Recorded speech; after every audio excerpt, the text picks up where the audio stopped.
My dad cut my hair for the first 11 years of my life my dad told me later on, because he gave me some haircuts with just hands. Some scissors. I used to say, haircut, oh man, they hurt. They weren't electrical.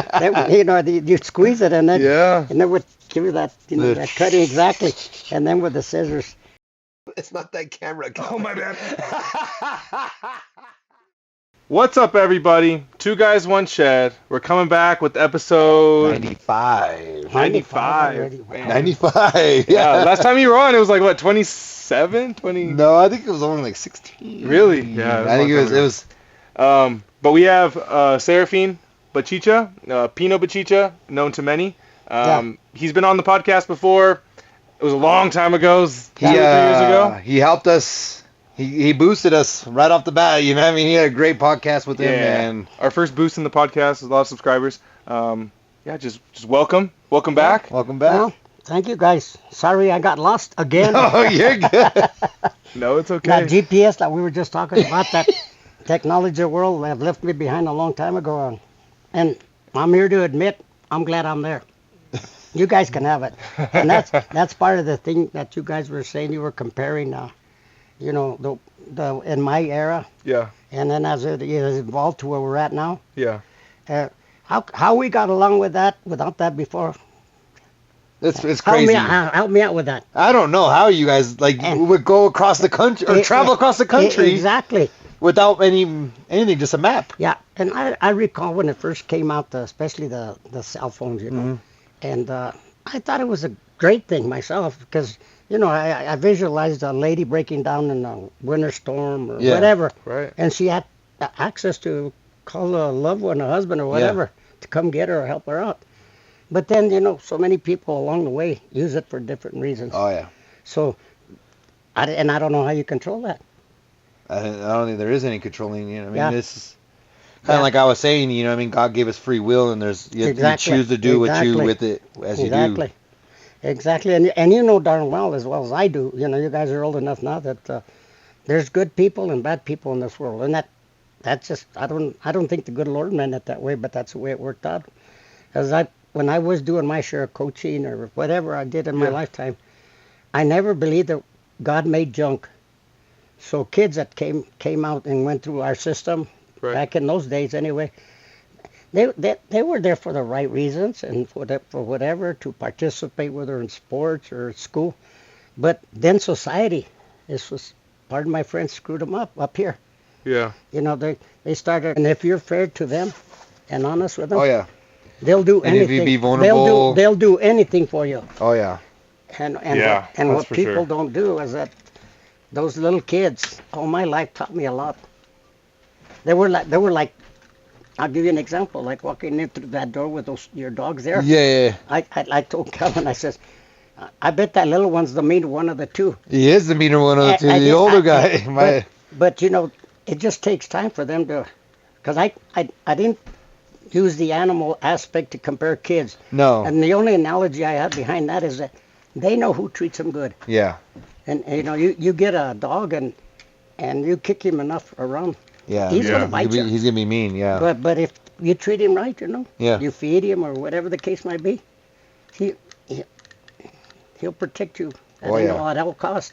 He'll lay down his life for you. And that's the way kids are.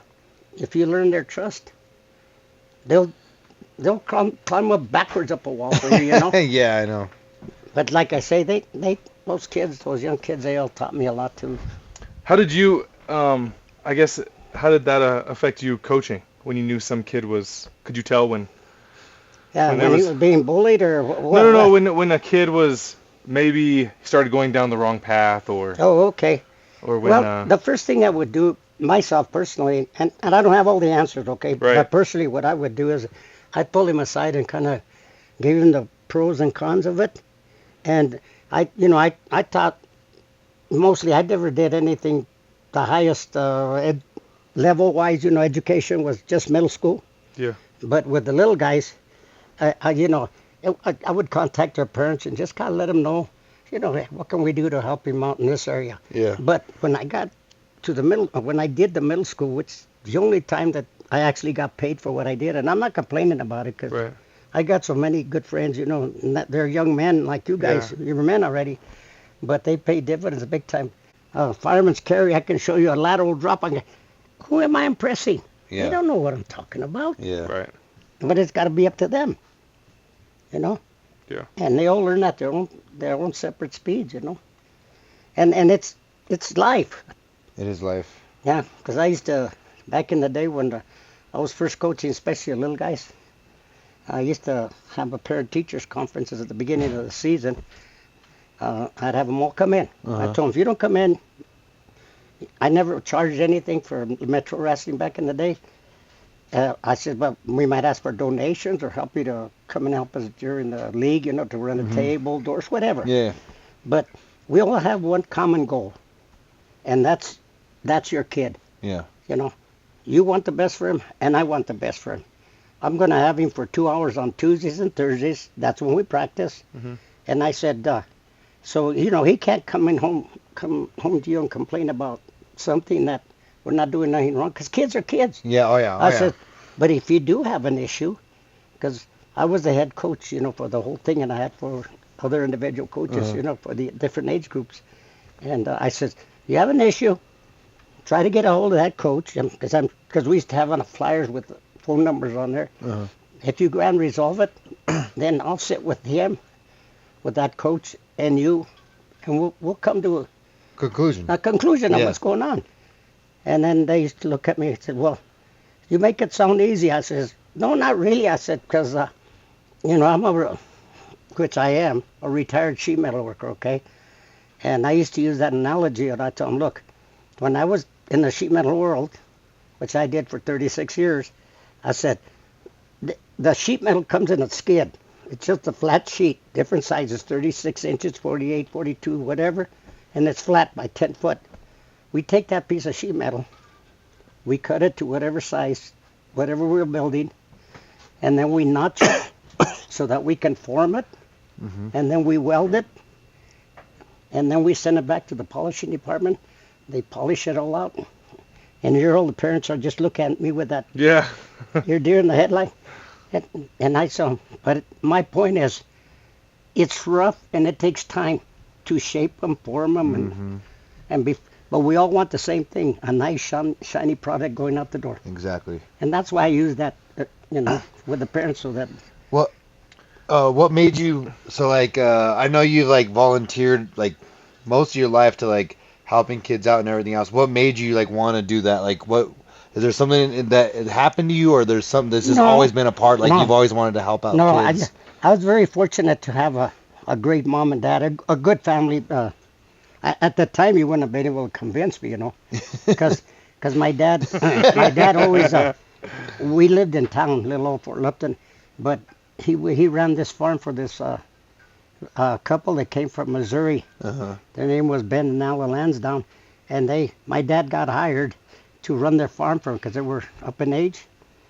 And so at the end of the school year, I never knew what it was to during the summertime, just be out running the streets or playing with the kids or having fun. Yeah.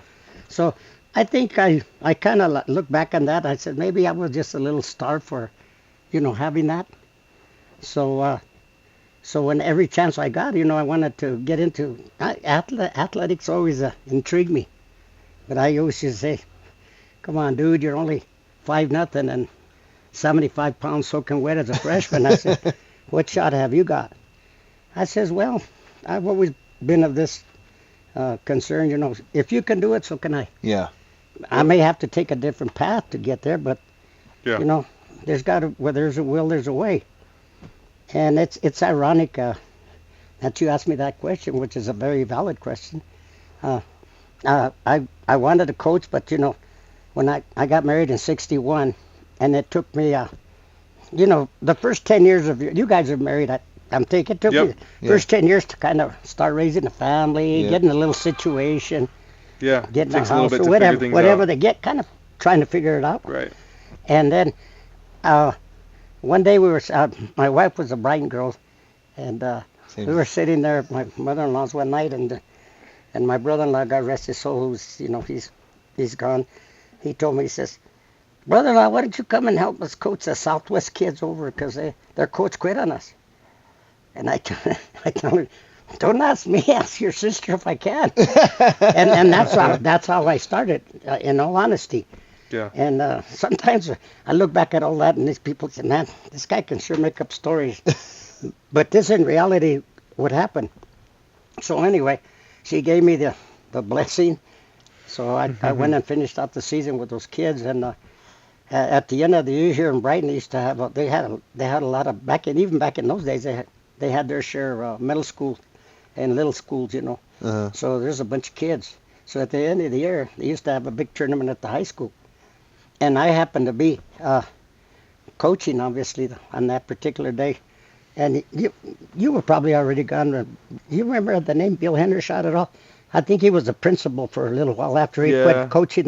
Yeah, I think you've told me. I've mentioned him. Anyway, ironically, we were just talking today. Yeah. Oh, we're like two peas in a pod. He's worse than I am, if that's possible. But he was at that tournament, and he come down out of the stands. He's watching, and he walked up to me, and I didn't know him at the time. And he tells me, he says, aren't you from Fort Lupton? I said, yeah. So what are you doing coaching down here?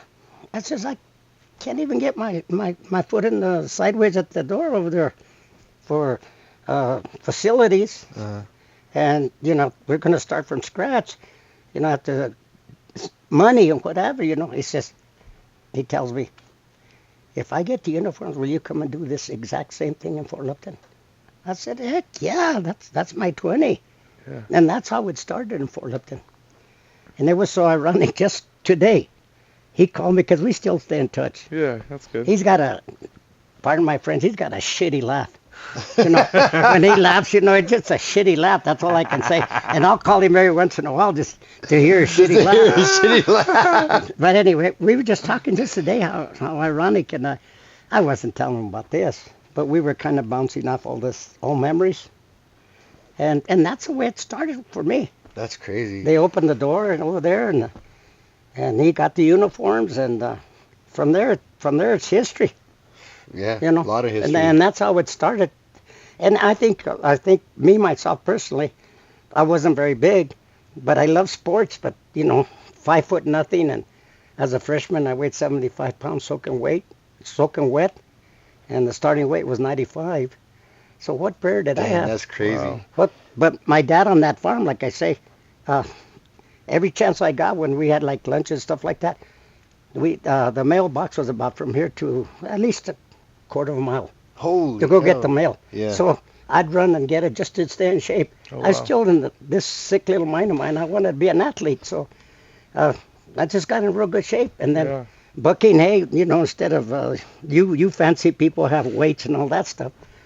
That was mine. And then, but little did I know that he also showed me how to use a lot of with my knee to pick up bale, because they were like 95 pounds. And say I was 75 pounds. You're picking up. But I learned all kind of stuff like that with him. So that became an advantage, but I didn't realize it. You didn't know back then? I didn't realize it. Yeah. I just thought, man, I'm getting punished here. I got to be out in this farm every day. As he would put me like to irrigate. And back in those days, the Fulton Ditch which is still there. Yeah. But in that little farm, and all the farmers, you'd only get the right to use the water 3 days out of the month. So there'd be water running and you can't use it at all? No, unless it's your 3 days of the month. Unless it's your 3 days of the month. So 3 days of the month? 3 days of the month, you have to water all your crop. So me and my other two brothers and my dad, we used to rotate turns, irrigating. In other words, we're out there in shifts, 8-hour shifts. Yeah, because you got to make sure the full day counts. Yeah, to take advantage of the water, and if it wasn't for the good Lord giving some rain, Yeah. So there's a lot of little stuff along the way that I don't made me who I am, whatever.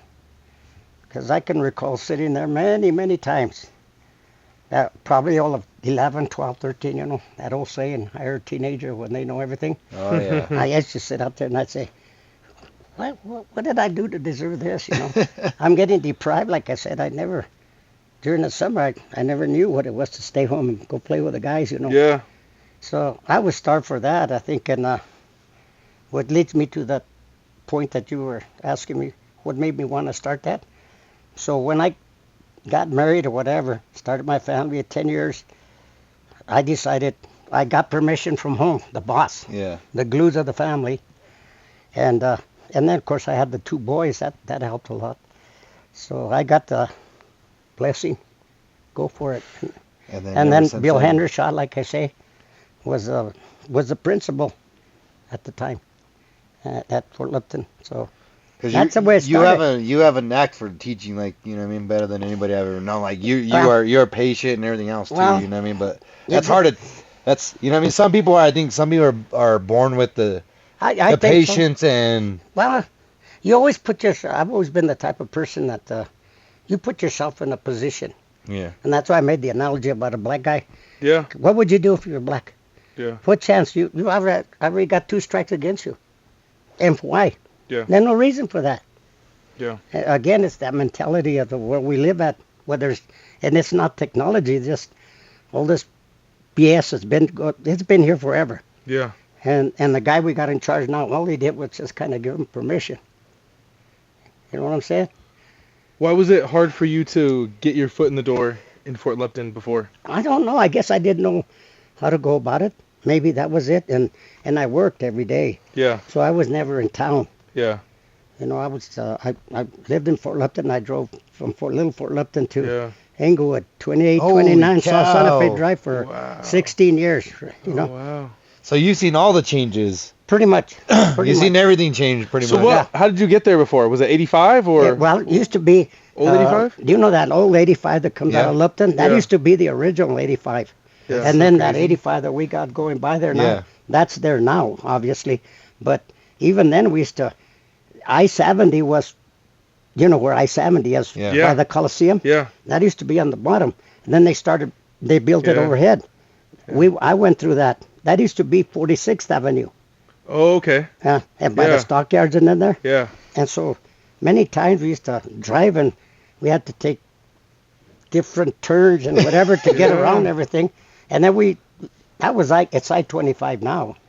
Well, we used to call it the Valley Highway back in those days. So, and it was only 2 lane on either side. And so, but man, one wreck there, you're going to be late a half hour to work. That's so you really had to know where you were going, because if you took a different turn, you had to be able to... Well, we had to, you know. Yeah. Well, you do it for a number of years. Yeah. Like here, if I come every year, I might find a place. No, I don't know. Yeah, well, like you say, changes in there. You can't stop time, you know. Just time marches on. No, pretty much, yeah. How do you think it would have been growing up in Fort Lupton if you had been white and not Chicano? Do you think there would have been that much of a difference? I saw the prejudice, you know. Yeah. Because my dad cut my hair for the first 11 years of my life that my dad told me later on, you know, because he gave me some haircuts with just hands. Some scissors. I used to say, haircut, oh man, they hurt. They weren't electrical.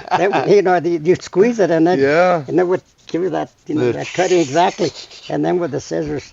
But I never been one to say it's your fault that I can't succeed. Yeah. Because I've always thought that's a crutch.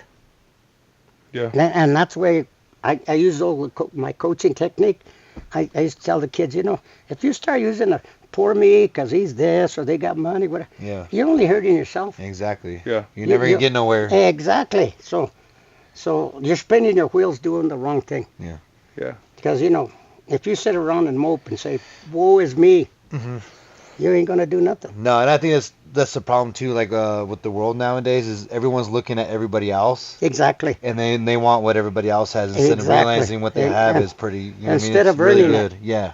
And earning it, they want the money now, they want the fame or whatever they want in their heart, you know what I mean? They want it all to happen now. Well, and they hit it right on the head, when you got all the money in the world, what do you want next? Yeah. And that's power.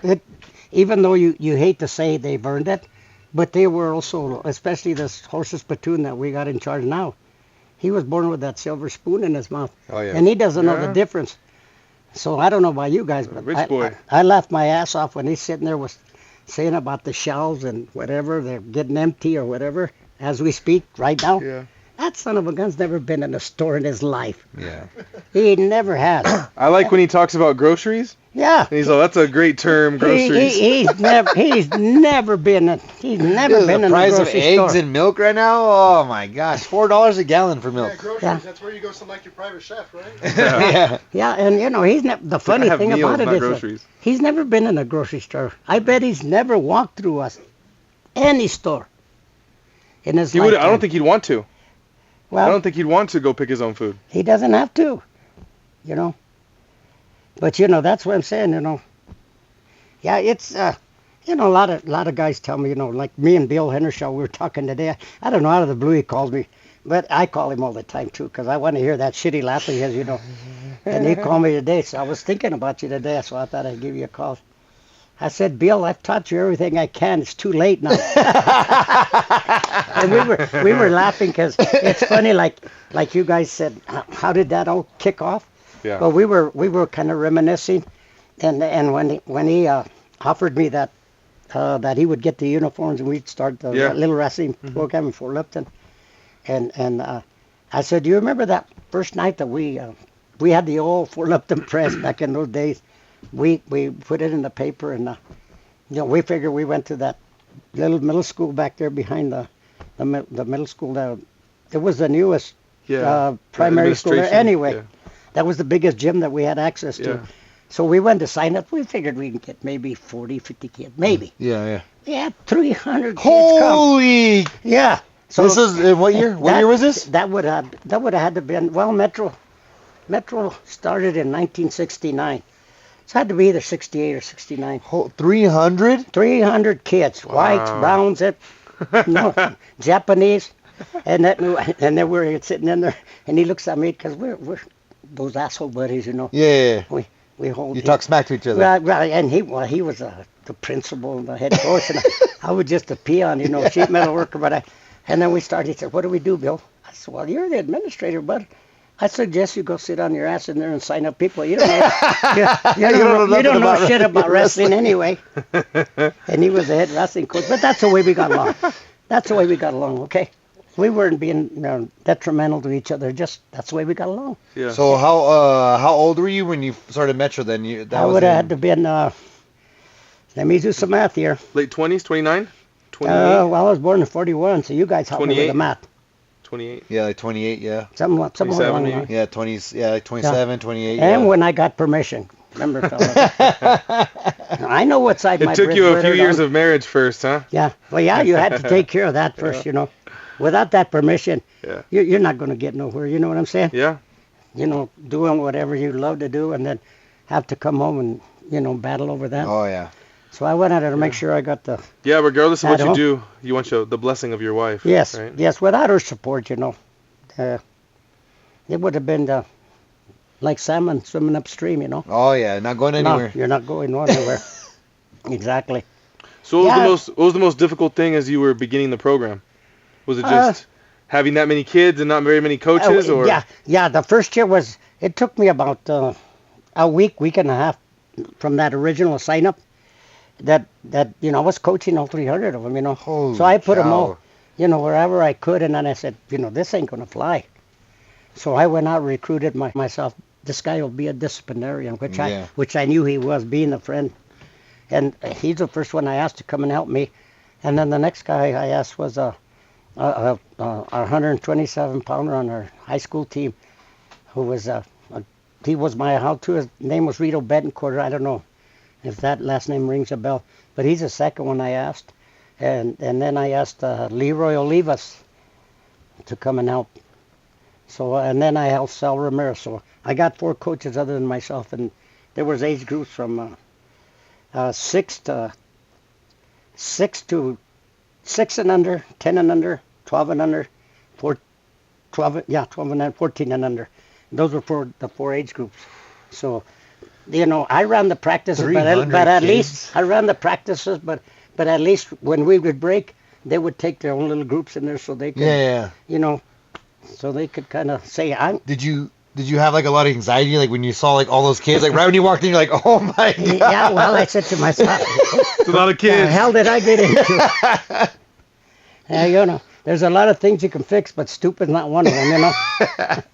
But it was a blessing as it worked out, you know. Yeah. And then, like I say, when I would meet with the parents, I gave them that analogy, you know. But I also, it wasn't all peaches and cream, so, so don't get me wrong. But Yeah. so after losing a little bit of patience with them, I used to tell, okay, guys, I'd get them all together. I says, we have a problem here. Some of you guys come and work hard, you know, but all it takes me is the first match to see how much you're listening or learning. Yep. You're not paying attention. So I have to start a dummy club. So at every age group, I told the kids, just start a dummy club. If you get a kid that just shows up to show up, get away from the house or whatever, start a dummy club. And if any parent comes and asks you, send them to me. And that's why my analogy worked real good. I told them, we only have them for 2 hours on Tuesdays and Thursdays. We're just spinning our wheels if the kid's not listening. Yeah, exactly. Or doesn't work a little bit, you know. We're not asking him to bust the ass, you know. But we need his attention. Yeah. So I don't know. It's just stupid things like that I did along the way.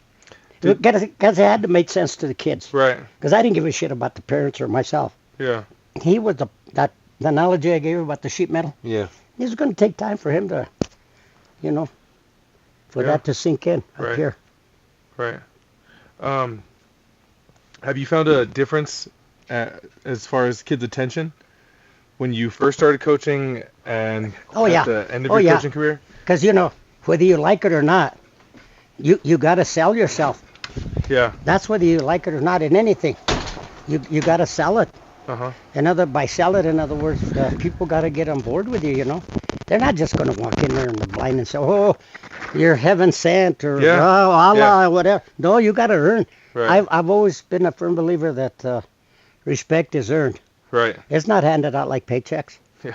So once I got like that's a great question because I had to earn the respect of the parents.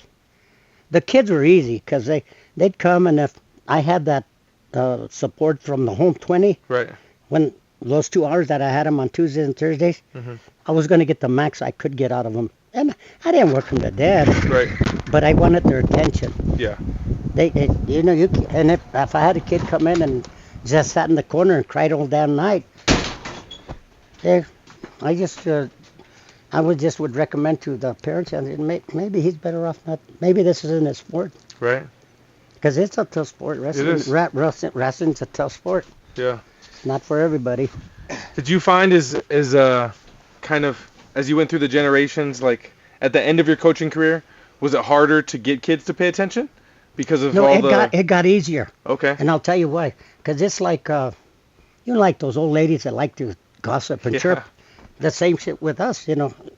It gossip and chirp, and it spread to the kids. Say they're not going to put up with your bullshit, so don't go.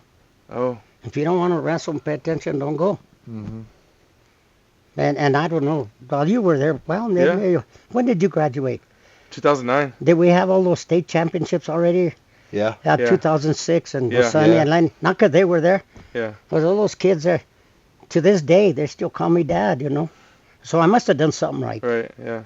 Because I used to tell them, I says, you know, there's no such thing as a loser. The only way that there's a loser in this program is, and I challenge you guys, if you like losing, you're a loser. But if you go out there and you work your ass off, you can still get beat. We don't give a good rat's ass. Yeah. You gave it 100%, and that's all we can ask. Exactly. Yeah. So, you know, as far as pressuring them to, you got to win or whatever, you know, no, I don't believe in that. And like I say, the kids also taught me a lot. And I don't like to compare them to the animals, but those young kids, they know who's trying to screw them. Yeah. And who's treating them wrong, whatever. Right. They can see right through you, man. And they won't do diddly squat for you. But if you earn their respect, they'll bend over backwards for you. Oh, yeah. And that's the reason I think if I had anything to do with whatever, is I taught them that. I always kept that tennis ball on this side of the net. Let them deal with it. Right. You know? And I don't know, along the way I just reaped a lot of good shit, you know what I mean? Yeah. Because I can recall being at a tournament there in Gilchrist. It was called the Valley Invitational. and the kids they already gone through the whole Metro program. They were in high school, and obviously I followed them all the way through. But as a parent and was an observer, and I remember one time our 95 pounder who was back in those days was Darren Marcus, who was a chiropractor here in town. Oh. Yeah, Nice. we used to call him Tootie. His family and him and his dad were good friends.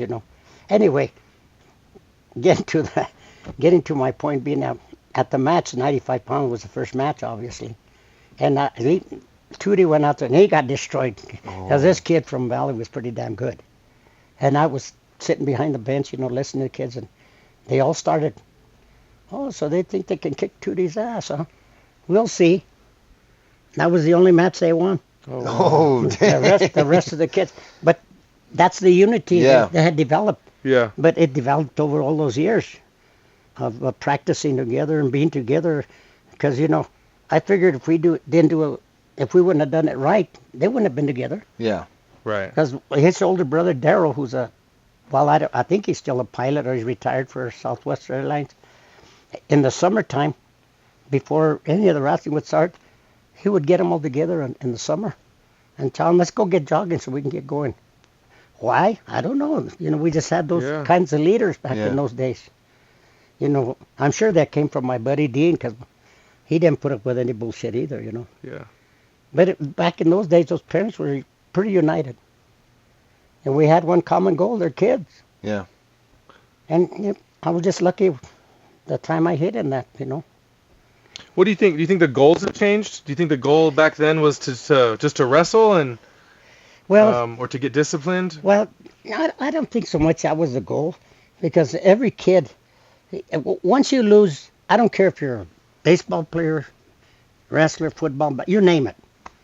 Once you lose the passion and it becomes work, you might as well get the hell out. But you can't tell a kid that. Yeah. Yeah. You know what I'm saying? You can expose them to all of them, but let him find his passion. Yeah. Maybe I want to be the state champ wrestler, okay? Which this is what I wanted to be. I'm putting it on me. That's what I wanted to, but I never forced it on a kid. You got to be a champ. But and wrestling not for everybody. Maybe track, maybe all the above. But like I say, once they lose that passion, and the kid, a parent or whatever pushes them, they're doing the wrong thing for that kid, because those kids can see through you in a heartbeat. And as soon as they graduate, they don't want to do none of that. Yeah, well, you can expose them. Yeah. That as a parent, that's all you can do is expose them and show them a few of the finer aspects of the sport. And the younger they are, obviously it's going to take a while for them to pick up on it. Yeah. And they're going to have different positive skills and negative skills that maybe they need to work on. But when they're small, you can't beat them to death with that. Oh, yeah. You just got to expose them and hope you don't overcoach them or overpush them, and then, because once they like I say, once they lose the passion and it becomes work, you'll lose them. Yeah. I lost Sonny, who was a 3-time state champ, my older one. I remember being in Pennsylvania, one of the tournaments wrestling at UNC, and I didn't know at the time that he was getting burned out, and he was already he was either a junior in college at Garden City. No, he was at UNC, and he had gone to the quarters or semis in that tournament. And I'm sitting in the stands because I flew with a team that one particular year. And all of a sudden they call his name and he wouldn't show up. And I said, what? And that's when it dawned on me. It says, first of all, he's my son. I don't give a shit about all the recognition or whatever. So I went not like a scared father, looking for him. I found him walking in the campus there. I said, what's going on, son? He says, Dad, I hope you're not mad at me. He said, but I'm burned out. I don't want to wrestle anymore. I says, that's okay. You're my son first. And that's why kids will teach you something along the way. That's it, sure. And some parents, I've seen a lot of it during my lifetime. Some parents wrestled, or I only go through wrestling because that was kind of my forte. Mm-hmm. They wanted their son to be this great athlete. Yeah. But it was for them. Yeah. So maybe maybe they weren't that good at that sport, whatever sport. And I seen a lot of that too. And Oh, I don't want to mention any names, but I seen a lot of that. And I used to say, tell the kid, if we're dealing with his dad like that, Yeah. don't worry about it, son. Just go out there and give it your best. Yeah. The rest don't matter. It doesn't I matter. used to tell him, when we're going to worry about all this, son, it's when the sun quits rising over there and setting over there. Then we got to worry about it. Till then, we're just going through this. Yep. Give it your best, son. And also, too, like, you're not going to get no passion or strive from pushing a kid that doesn't want Oh, to do heck nothing. no, that doesn't want, or is doing it for his dad. Yeah. Or an uncle, whatever. No, because they're little human beings. Yeah. And what they see, they'll mimic. Yeah. So if you push them and they get hate, then sad to say, they'll push that onto somebody else, But that's what I try to avoid the best I could. So. Could you tell? You said earlier you could tell the difference when you were reffing. Yeah, well, but especially Between the the coaches? referees, especially the coaches. Yeah. The kids, I could see that. I can recall so plain, and this one kid was just a stud. But he was going to be a freshman, but he was an 8 and under back in those days. He was just an animal. I mean, he could just eat up kids, Yeah. And I was refereeing that match, and he got so far ahead, he was just toying with that kid, and I just reached in real close, referee, and I says, pin this kid or I'm going to disqualify you. Oh, I really? said, but I just told him real quiet. Yeah. And that was before. Now they got that rule now. It's called taunting. Oh. But they didn't have it back then. I said, so. But his dad was his coach, and then he was just having him beat him up. Oh. They were just beating him up. And I said, this is last warning. So and I called timeout, and I said, and I walked over to the coach who was his dad, and I told him, look, I told this, I'm not going to mention the names. I told him either pin him or I'm going to disqualify him. He says, you can't do that. I said, watch me. He's beating the kid. He's just toying with him. He's just breaking him down. And he says, how could you possibly do that? I said, well, there's only two possibilities here. And he looks at me again with that deer in the headlight look at me. He says, he either doesn't know any better or he's being taught that. So which of the two is it? Yeah. So I called timeout and I sent him to the corners.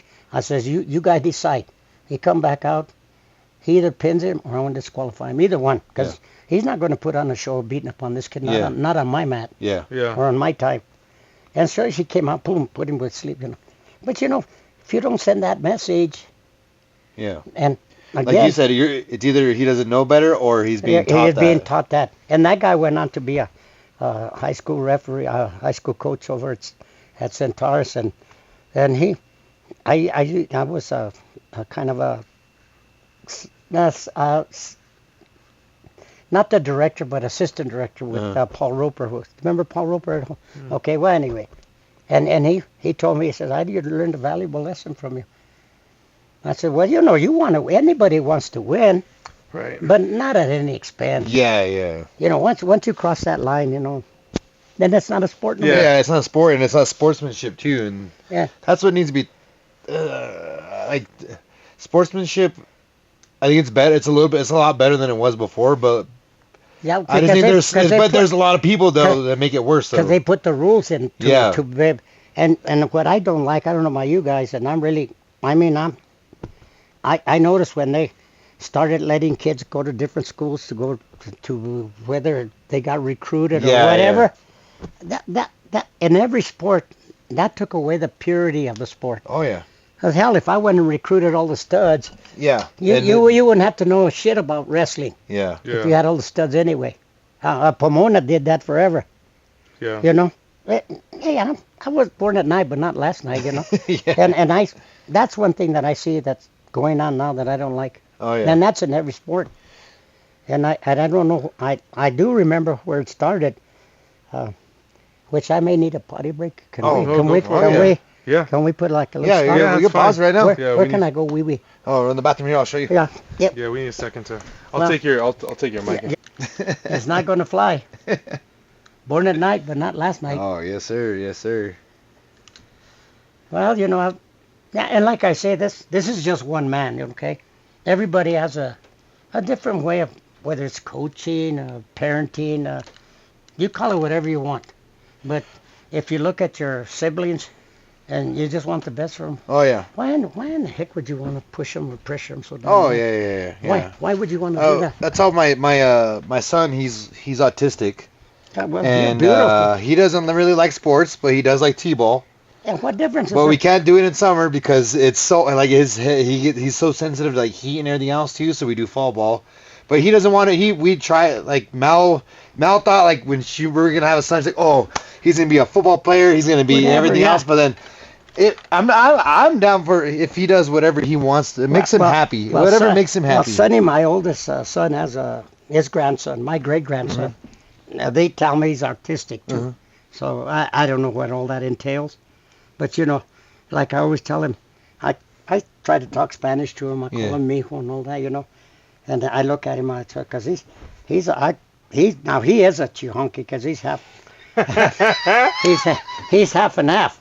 But having said that, no, actually he's only a quarter because his grandma and Sonny's other first wife. But anyway, I tell him, mijo, don't ever let anybody tell you who and what you are and who you look like. You look like yourself. Yes. And you're yourself. Yeah. Because it's artistic, like you say. Yeah. And I don't know how to deal with that. And I'm definitely not going to give him any bad or good advice. Yeah. Or pressure him to win or whatever. Yeah.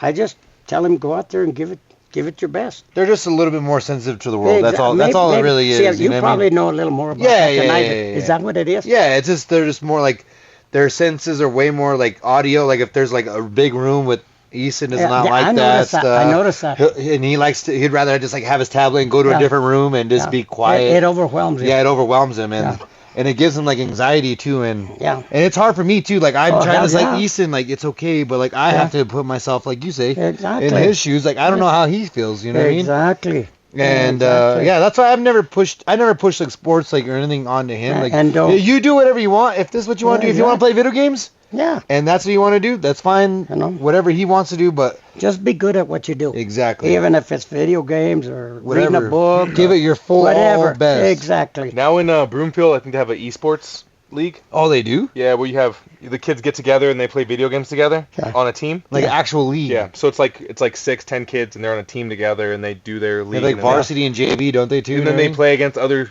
leagues and stuff. And what's wrong with that? Yeah. None. Yeah. And kids love playing video games now, and some kids are better at that.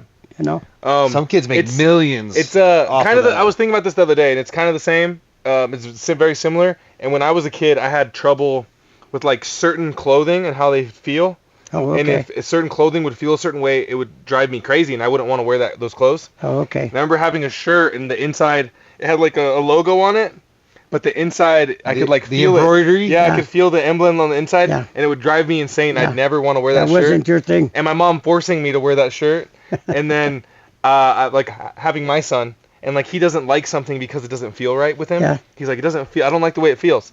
And then me like trying to make him wear it, and then remembering like, oh, when I was a kid, the same thing, and trying to take it easy. Okay, I understand. If it's only from one father to another, you'll get to know him well enough when he's working you. Yeah. Learn that from an old father. And now I'm a father.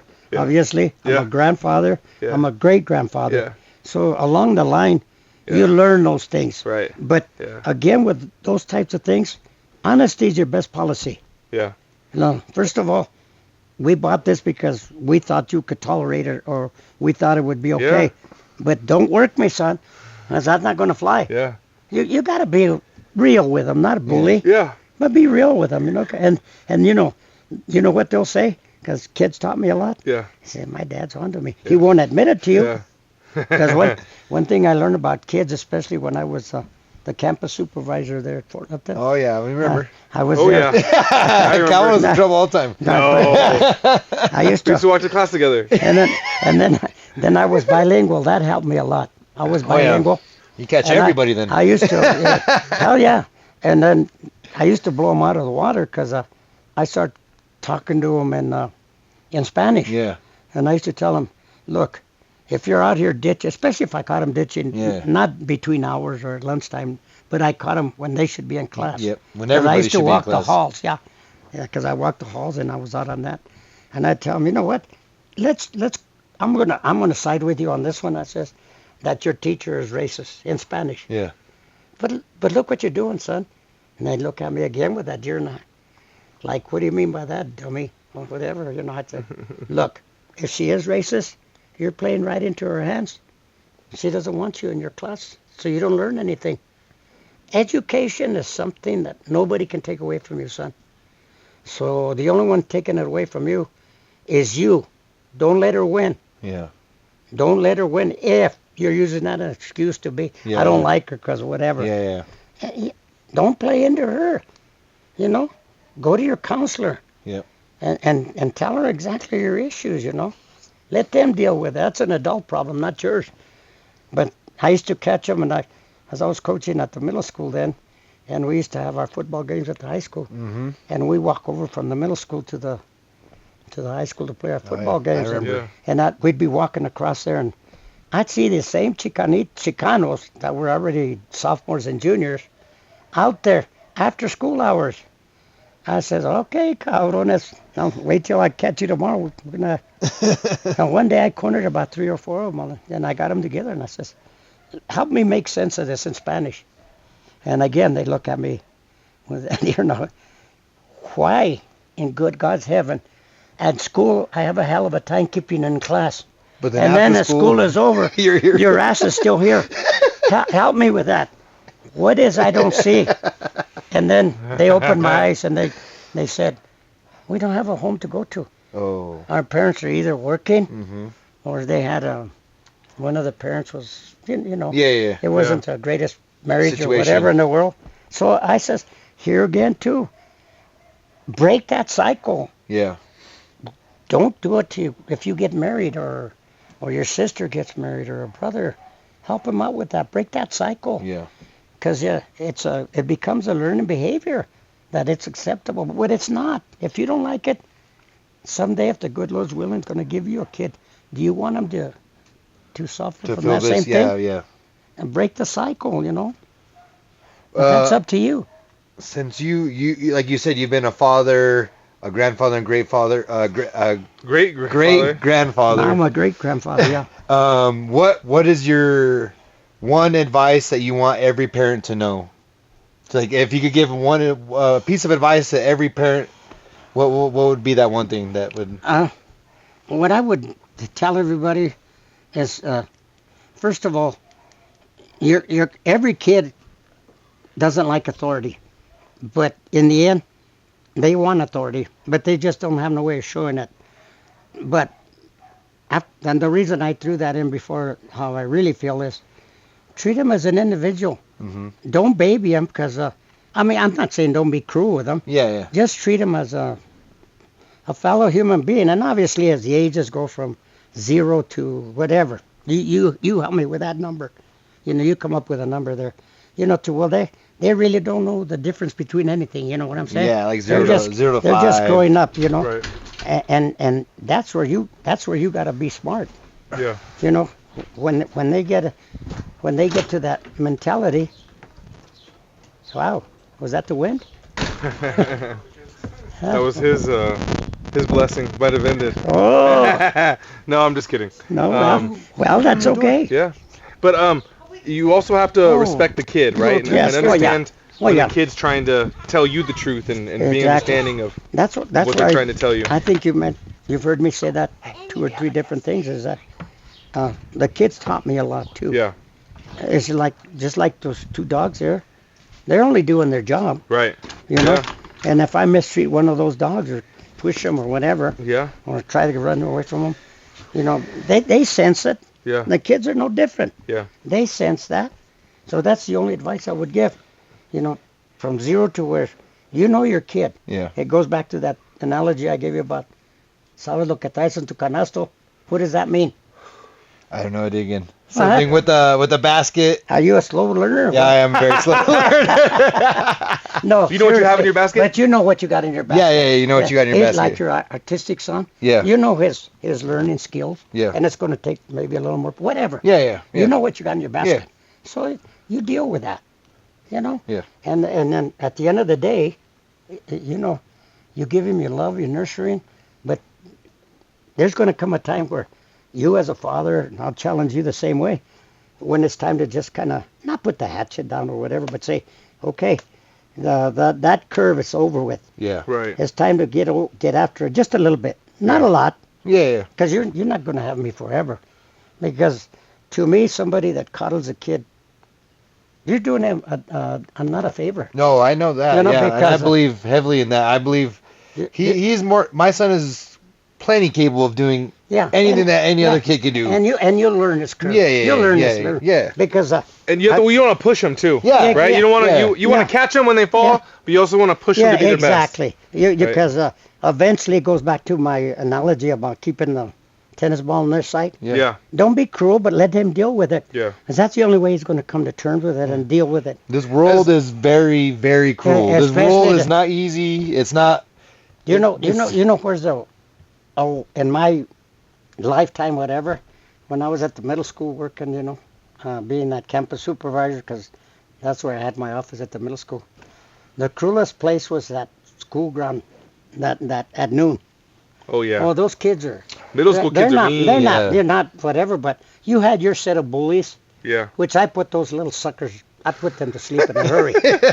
but even the regular kids, the mean things they say to each other, you know. Oh yeah. And that's why I say, and if they don't, the advice, like I say, I give to every parent, because I'm glad you asked me that question. Just tell them, look, it is what it is.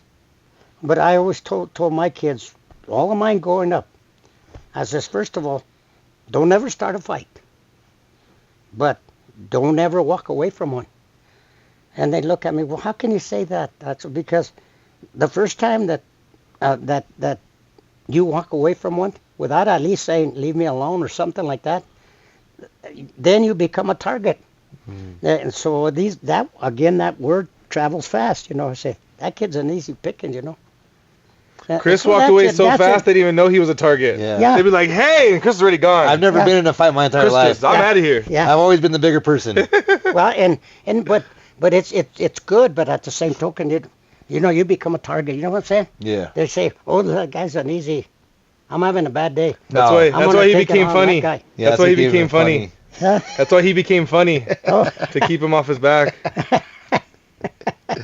No, that's why I became quick. That's why I became quick, you know what I mean? Shall I count you out right now? You're stalling. You're stalling right now. I'm going to give you a stalling warning right now. You're stalling for an answer.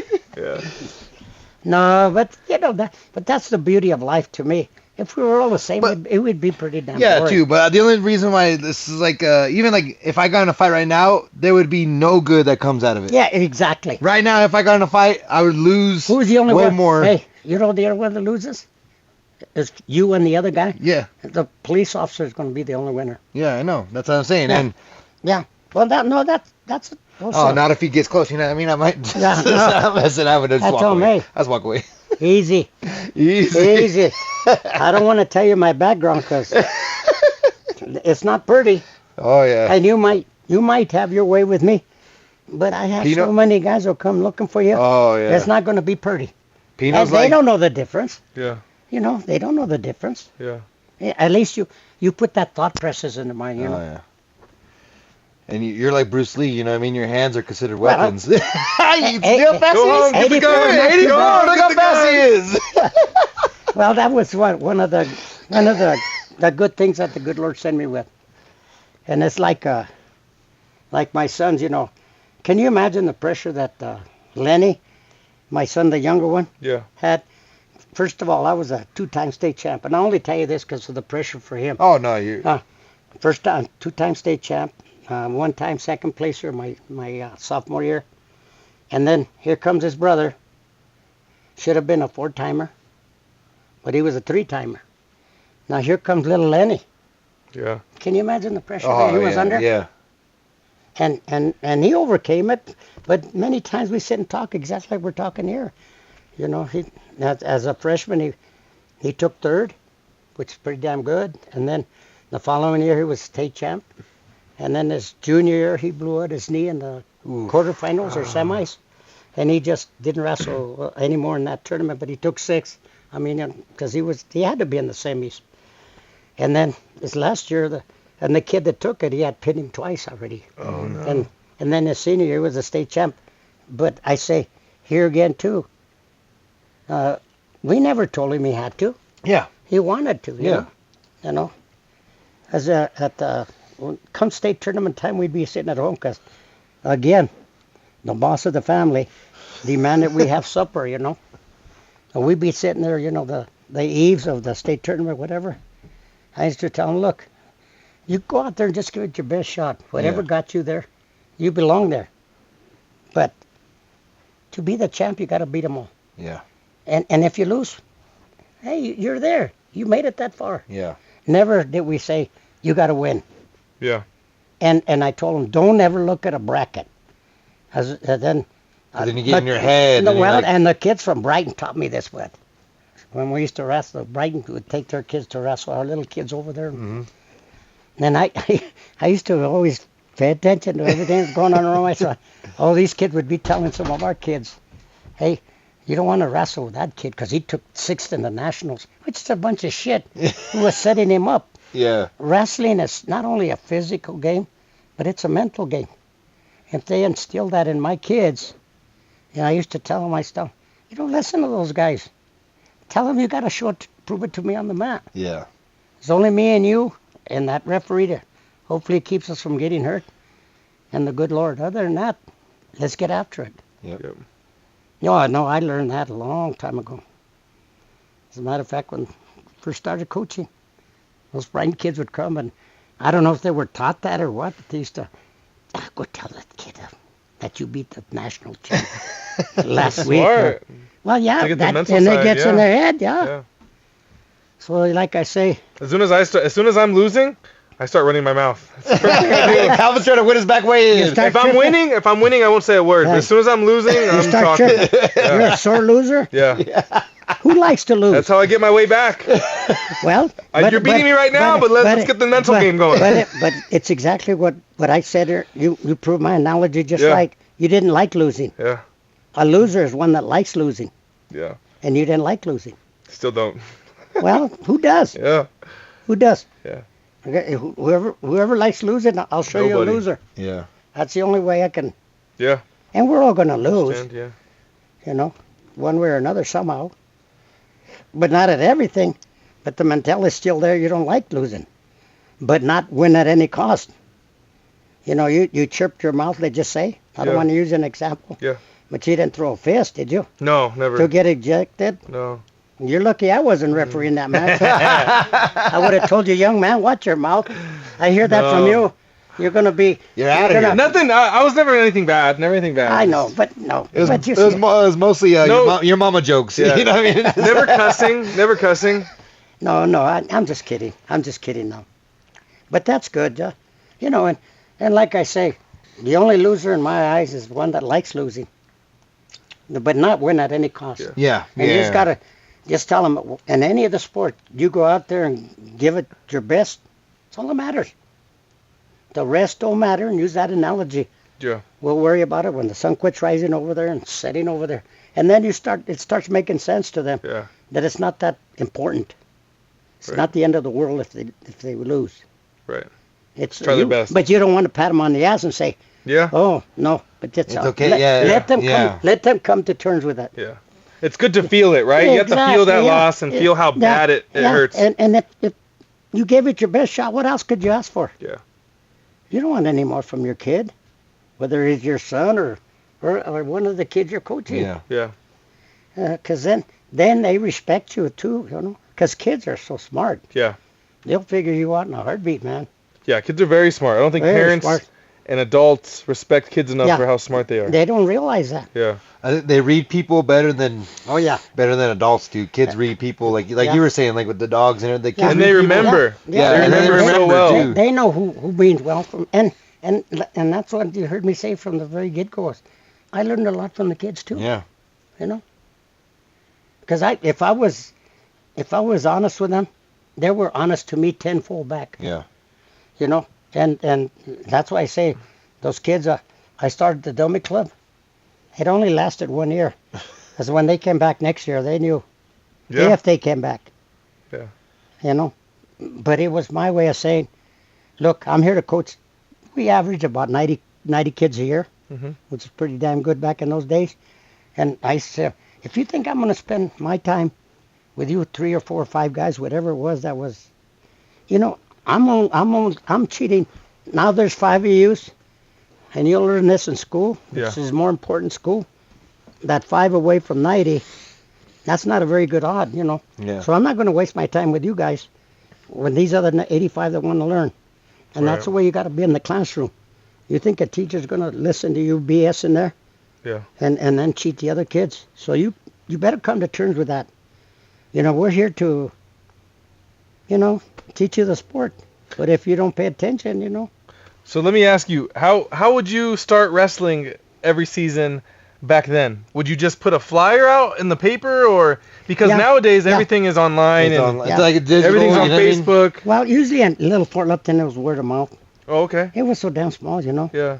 And the seasons were pretty Everyone normal. got an idea of what's coming. And everybody, this practice is starting, and the word of mouth just spread, And that's why it disturbs me, like now with all these people recruiting and going to their school, different schools.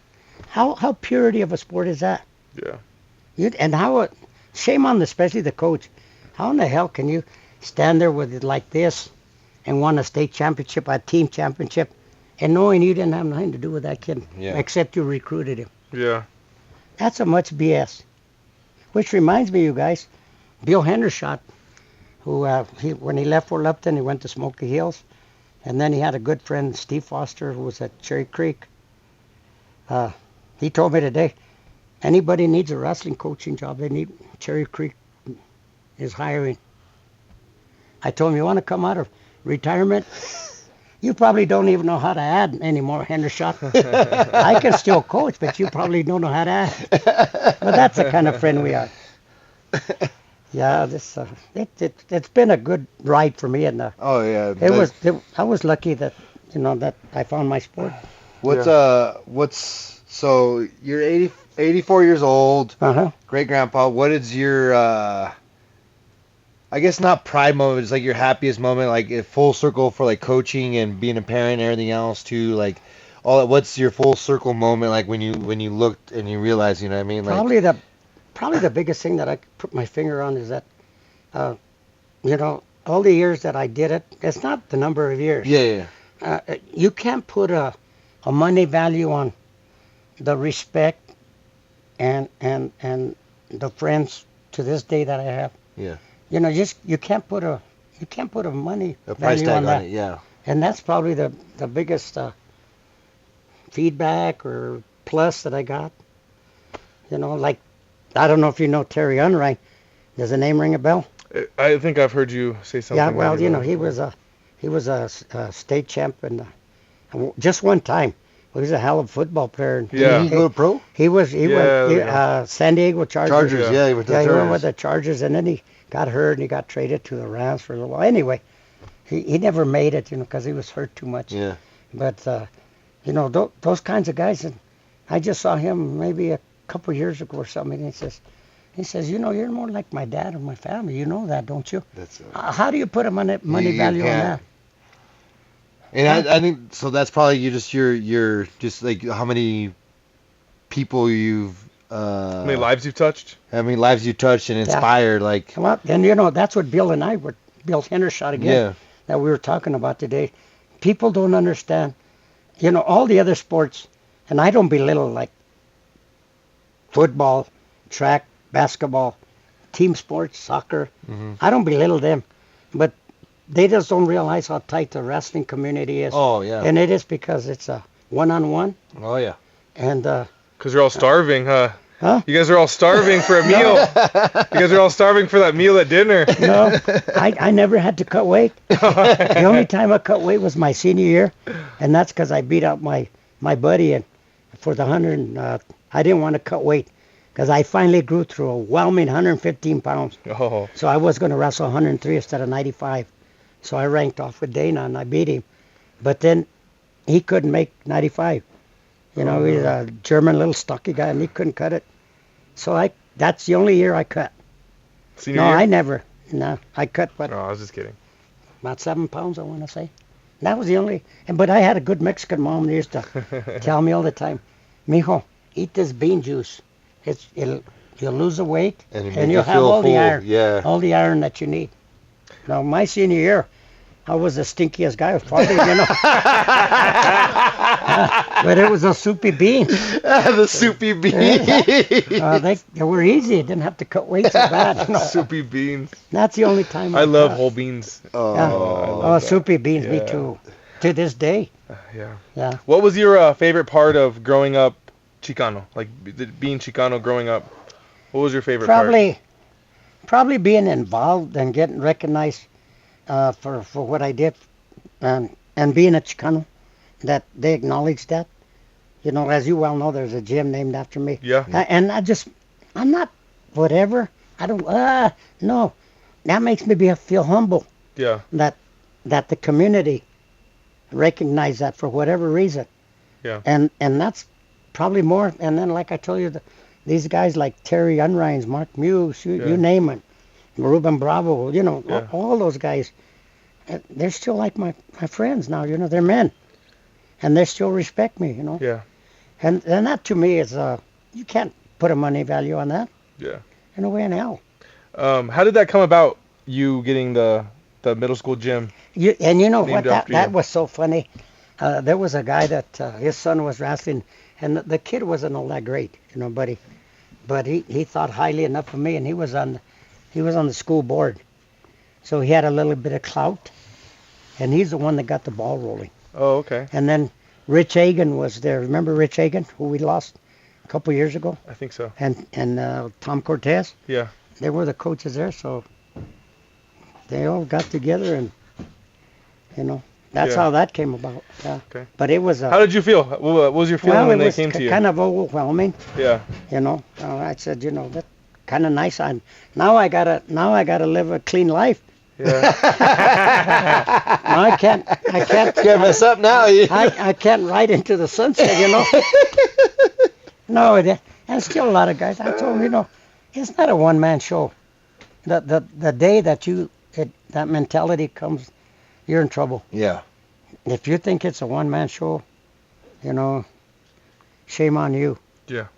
Yeah, I just got lucky. That's all I can say. And that's how it came about. Yeah. I remember that guy with the city council. He was on the school board, and he's the one that kind of started the ball rolling on that. We were still. Who was the one to tell you? Hell, I don't remember.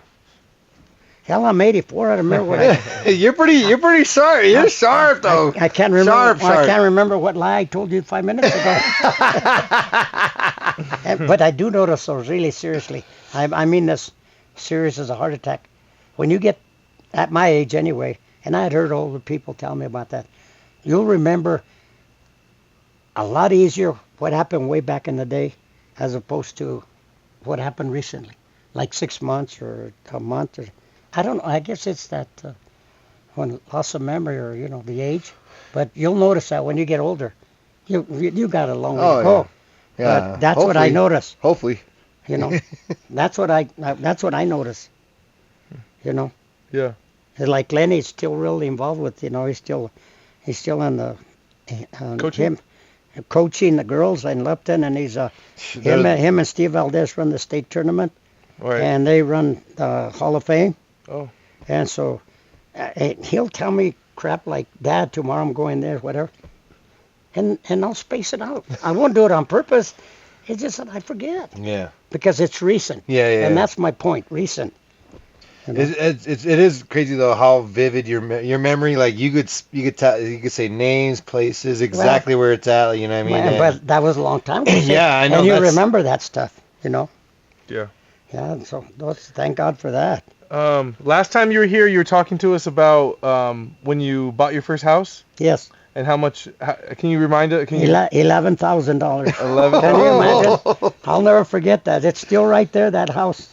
Still right there? across from the canning factory there Oh. on 7th and I don't know if it's that Park or Fulton. Yeah. It's right still. The house is still there. 11,000. Can you believe that? Oh, it's probably worth 400 right now. No, I don't know. But you know what? I feel sorry. I'm not. I don't know. I don't know how else to to put it, but I feel sorry for the younger generation. You know, the guys that are young, you know, the 18 and 20 and some year olds that are getting married and trying to make ends meet. Yeah, exactly. You know, it's so damn expensive. It's ridiculous. It is ridiculous. And where does it end?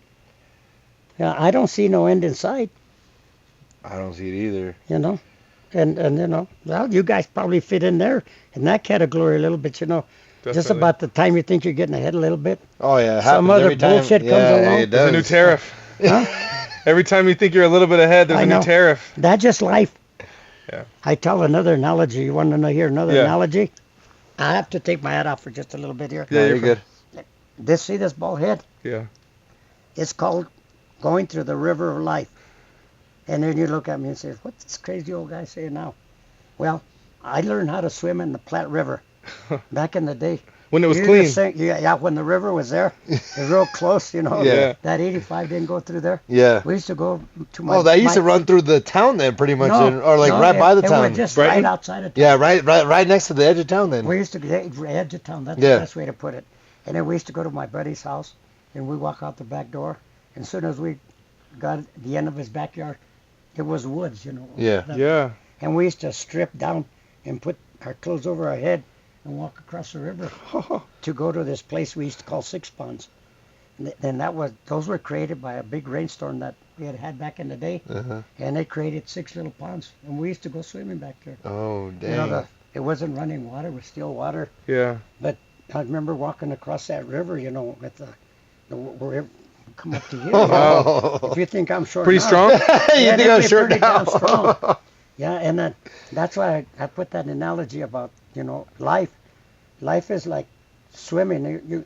You're going to go down the middle, and the analogy being that just about the time you think nothing could go wrong, then all of a sudden, life takes you to this bank, whether your car breaks down, or water heater, you name it, and then you get past that and you go back to the river, and you're going along, and then pretty soon something else goes wrong, whether one of the above or whatever. Then you go over here and you hit this bank, and you hope you always try to stay in the center. As a human being, you try to stay, hopefully. But that's life. Right. And that's where I look at how many times I banked my head. You look good. You know, your hair looks good. And that's the way life is. You know, you just hope, you know, the worst case scenario, you know, the loss of a death of a family member or whatever. You know, that's something you can't explain. You know, it is what it is. But that's the way life is. You know, you're going along, and then pretty soon your water heater goes out, or your car breaks down. You name it. Yeah, and then you got that setback. And if you don't deal with it the best you can, you know, your choices are... You just got to have that fighting mentality of it's like, well, here's another thing, so let's keep going. You know, I used to always tell my mom back in the day, because she used to say in Spanish, you know, you rob Peter to pay Paul. Oh, yeah. In other words, I heard that. This week I won't pay this. But, so then again, you know, I'm not going to pay the gas bill, and then let it build up for 2 months. It was double. Right. But you had to do that. Yeah. You know. So, yeah, that's the way life is. It's ever changing. You just hope it doesn't change real bad. And like I say, like a death in the family, you know, that one's a tough one, or a sickness. Yeah. Right. You know, the other shit is, you know, it's replaceable, you know. Yeah. You know. It's just money. At the end of the day, too, it's just money at the end of the day, too. Exactly. You know, and that's the river of life. But it's the guys that try to get back to the middle and keep going. It fits right along with the mentality of a loser. Yeah. A loser likes losing, and he'll stay on the bank. Mm-hmm. Because he doesn't learn. Makes sense or no? Yeah, it makes perfect sense. And do I have all the answers? Hell no. Like I tell you, the day I tell you that, make sure you stick that whatever size you were. Get my mentality going again, okay? But the only thing I think I got it to is the gift of gab. Yes, sir. And if you knew Sonny, my older son, he could sell snow to an Eskimo. That guy. Or have you always been? Huh? When you were younger, were you the same way? Pretty much. Yeah. I was always been an outgoing guy, you know. Never a troublemaker. Yeah. But I did follow that rule because my brothers, I had an older brother that he was a tough sucker, man. And he was always real proud of me because he used to tell my dad, look, nobody had graduated from high school in our family. And he said, Dad, I'll take Pino's turn, whether at the farm irrigating, like I told you, or whatever. But I want my brother to graduate. So, but he also bragged too much about me, you know. He had friends that used to be a potato dock and an onion dock there in Fort Lupton, where brought all kinds of different people from walks of life, especially people from Texas. I don't have nothing against people from Texas, but he befriended them there, you know. They used to drive trucks and bring the potatoes. But anyway, and then they start bragging about their little brother. You know, them guys too. Yeah. And my brother Toby, his name was Toby, said, shit, my little brother kicked the shit out of him. You realize how many fights I got into? So I didn't have a choice but get tough, bud. And that's the truth. That is, to this day, that is the truth, boy. I can remember fighting guys I didn't even know. You know, just because they thought you were tough? Well, my brother His brother said, you know what I mean? So I had no choice. You know, this is the guy. Either this is the guy. Either that or my brother would say, no, you don't ever walk away from a fight, brother. You know? Yeah. I got your back, you know. So there goes Pendejo Pino, you know, all 4'11" and 75 pounds, getting another fist fight. How much older was he than you? My brother Toby was probably at least 6 or 7 years older than me. At least. Are you the youngest? Of the boys. Yeah, there was 4 boys and 2 girls. And one young one that died real young at 6 months, cancer, I guess, back in the day. They didn't know. That was a lot more common. Pardon? That was a lot more common. Yeah, well, I don't know if Back it's then. common. I don't think they knew. Yeah. They used to call it crib death or whatever, you Right. know. And, you know, but again, everything has moved so quick, you know, like I say, that they'll never. And sometimes I hate to be the devil's advocate, but sometimes I think they have a cure for a lot of these diseases, but I don't think they want to. You know what I'm saying? I know what you're saying, Pino. I know exactly what you're saying. Is that enough? Is that enough for me to say? Big Pharma. Let's not even talk about that no more. Because I, in my heart, I believe that. We can watch a Joe Rogan podcast and you get you real interested real quick. Yeah. And that's what I'm saying, you know. And like I say, that's another analogy. I say, I'm the devil's advocate. Does it mean it's true? No. Yeah. But I suspect it, okay? Yeah. Which you have every right to. That's human nature, you know what I mean? Yeah. And it goes the same analogy. We were all the same. Yeah. But Do you think there's a less sense of community yes. nowadays than there was when you were growing up? Yes, because the money and that kind of stuff is more in play as we speak. It's not as obvious like it was back in my day because the least amount of people. Yeah. You know, it was pretty obvious the people that had the money enough, but then not so many damn people. The world is so populated that you can't tell the haves and the have-nots. Yeah. But they're still out there, and that's probably the thing I notice the most. You know that it's still there, and that's why when this horse's platoon that we got in office now, he just kind of woke up, kind of gave him permission to do it. Yeah, a free pass. In other words, it's okay to be a horse's platoon. Right. And it's all goes back to money. You got so damn much money. What do you want there? And as we speak, right as we speak today, that's what he wants. He's got all the money in the world. Yeah. And like they call him Putin's bitch. Yeah, Putin bought him a long time ago. I think the worst thing, what's worse about him, is he wants to show you how powerful he is. But he doesn't hide. See? Yeah. He wants to show you. He wants to show you his power. He wants you to know he's powerful. And here's where the scary thing. I don't know how you guys look at it, but nobody can tell him different. Yeah. That's the only credit I give this horse's ass, is that he tells it right to your face, because he's got this behind him. And because those people that got this behind him, they want the power too. Yeah. You know. My favorite thing I is. hope we live through it. Is what I'm saying. Yeah. And you know, I'm at the age where it doesn't make a whole hell of a lot of difference to me, but it does in this respect. I don't want to leave that world to my kids and my grandkids, great grandkids. Got to get rid of this asshole. And everybody supports him, because even if you get rid of him, he's only a figurehead. There's still a lot of people there with the money, I think, you know, the mentality. Yeah. You know, how do you think they came up with that supposedly 2025 agenda?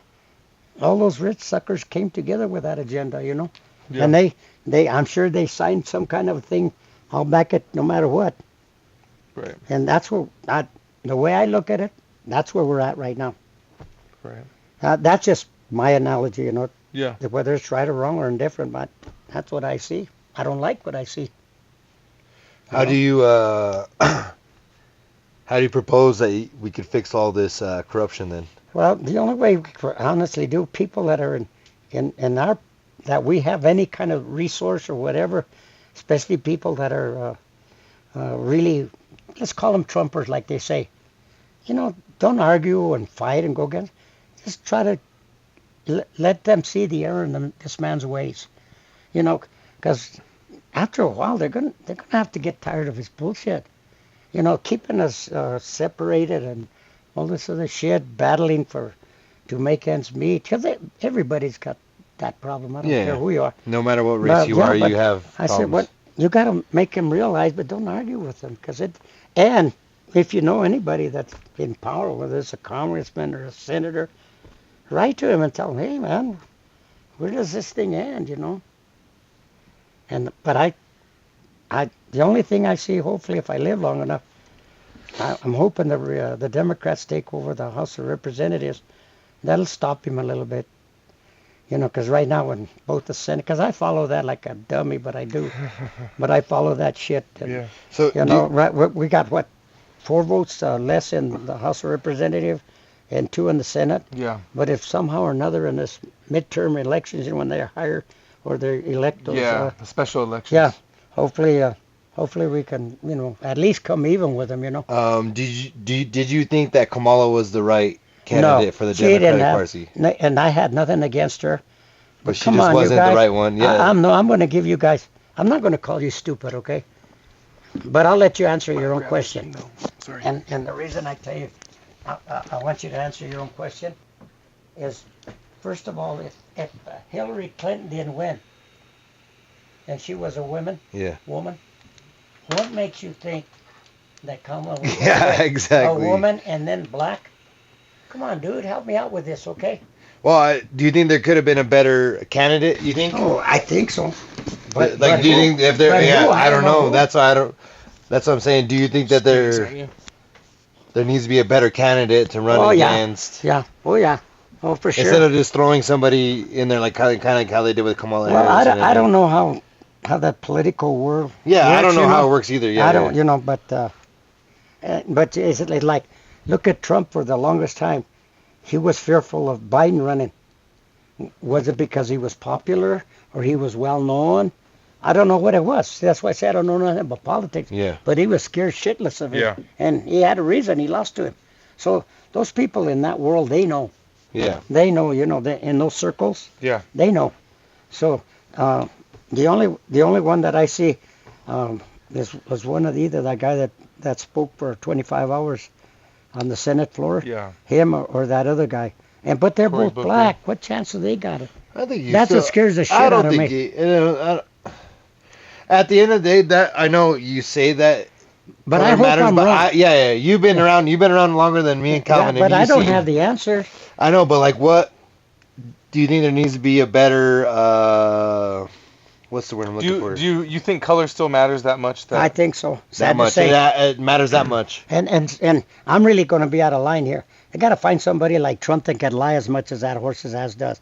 Because he lied to all these people. That's the reason he got in. Yeah. But now he's being exposed, Yeah. The economy's still up and is all jacked up, Yeah. And like I said, the price of eggs, whatever. And that guy had never been in the grocery store.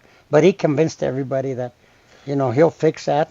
He was supposed to end the Russia and Ukraine war in one day.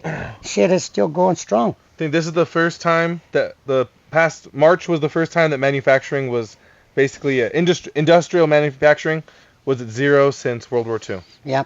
So I know you grew up a lot during that boom of manufacturing, and I was also a union representative, and sometimes when I talk about this shit, I hit areas where I was lucky, or however you want to call it. Yeah. But I was a union representative for our stainless steel shop. I went all the way to federal mediation in Denver with when we were the owners, the sheet metal owners. They all got together they were going non-union, and the union had enough power to get a federal mediator to come down to Denver and meet with us. Uh-huh. And then that's when I found out that, when the power there, you can't do it. He just came back. He said, Money talks, and this then guy, I can yeah, do. exactly. This guy don't want a contract, so you're kind of spinning your wheels. So yeah, that's why I learned that this talks, Yeah. So, Do you feel like you were? That's my exposure to that, any political, whatever. Yeah. Do you feel like you were? I mean, I guess what was your experience being a part of the union and becoming a representative? Well, first of all, a union's only as strong as its members. Right. If they stay united, you'll go a long ways. Like the auto workers, they used to break heads and all that shit. I don't know if that was the route to go. But I remember with our union members, when they elected me, I said, look, you guys, we got to do what's right. We got to work with the owner. With the company, and to where everybody because wins. this is our job. Yeah. And it depends. We can't have it all our way. So negotiations we started real high, and the owner started real low. Yeah. And negotiations, you hope it comes to here, and you can come to an agreement. That's what negotiations are all about. Yeah. And in our shop, I think we had 40-some guys, and we had a lot of young guys. And I'm not taking that away from them, but we had a lot of older guys like myself. The young guys wanted $1 an hour raise. Oh, yeah. Where the older guys wanted more benefits, Yeah. Can we, which is understandable. Yeah. Yeah. And that's where Because they want the money now. Exactly. And that was so hard for me to come to terms with. So I used to tell the guys, hey, guys, help me out here, cut you down to 50 cents an hour, and you guys cut these benefits where vacation days, and maybe we come to an agreement with the owner. Yeah. And that's the only way that, negotiating again with people. And once you deal with people, that's a tough road to hold. Yeah. Oh, yeah. Everyone's different. Exactly. Do you see that's been the problem now is workers not sticking together? Well, that's a lot of it. Corporations being too greedy. The Corporations corporations got too much power. They got too much power, and if they cut off that lifeline, Yeah. It's always been a world of the haves and have-nots. And like I say, the president, except for this horse's platoon that we got in there, in my eyes, was just a figurehead.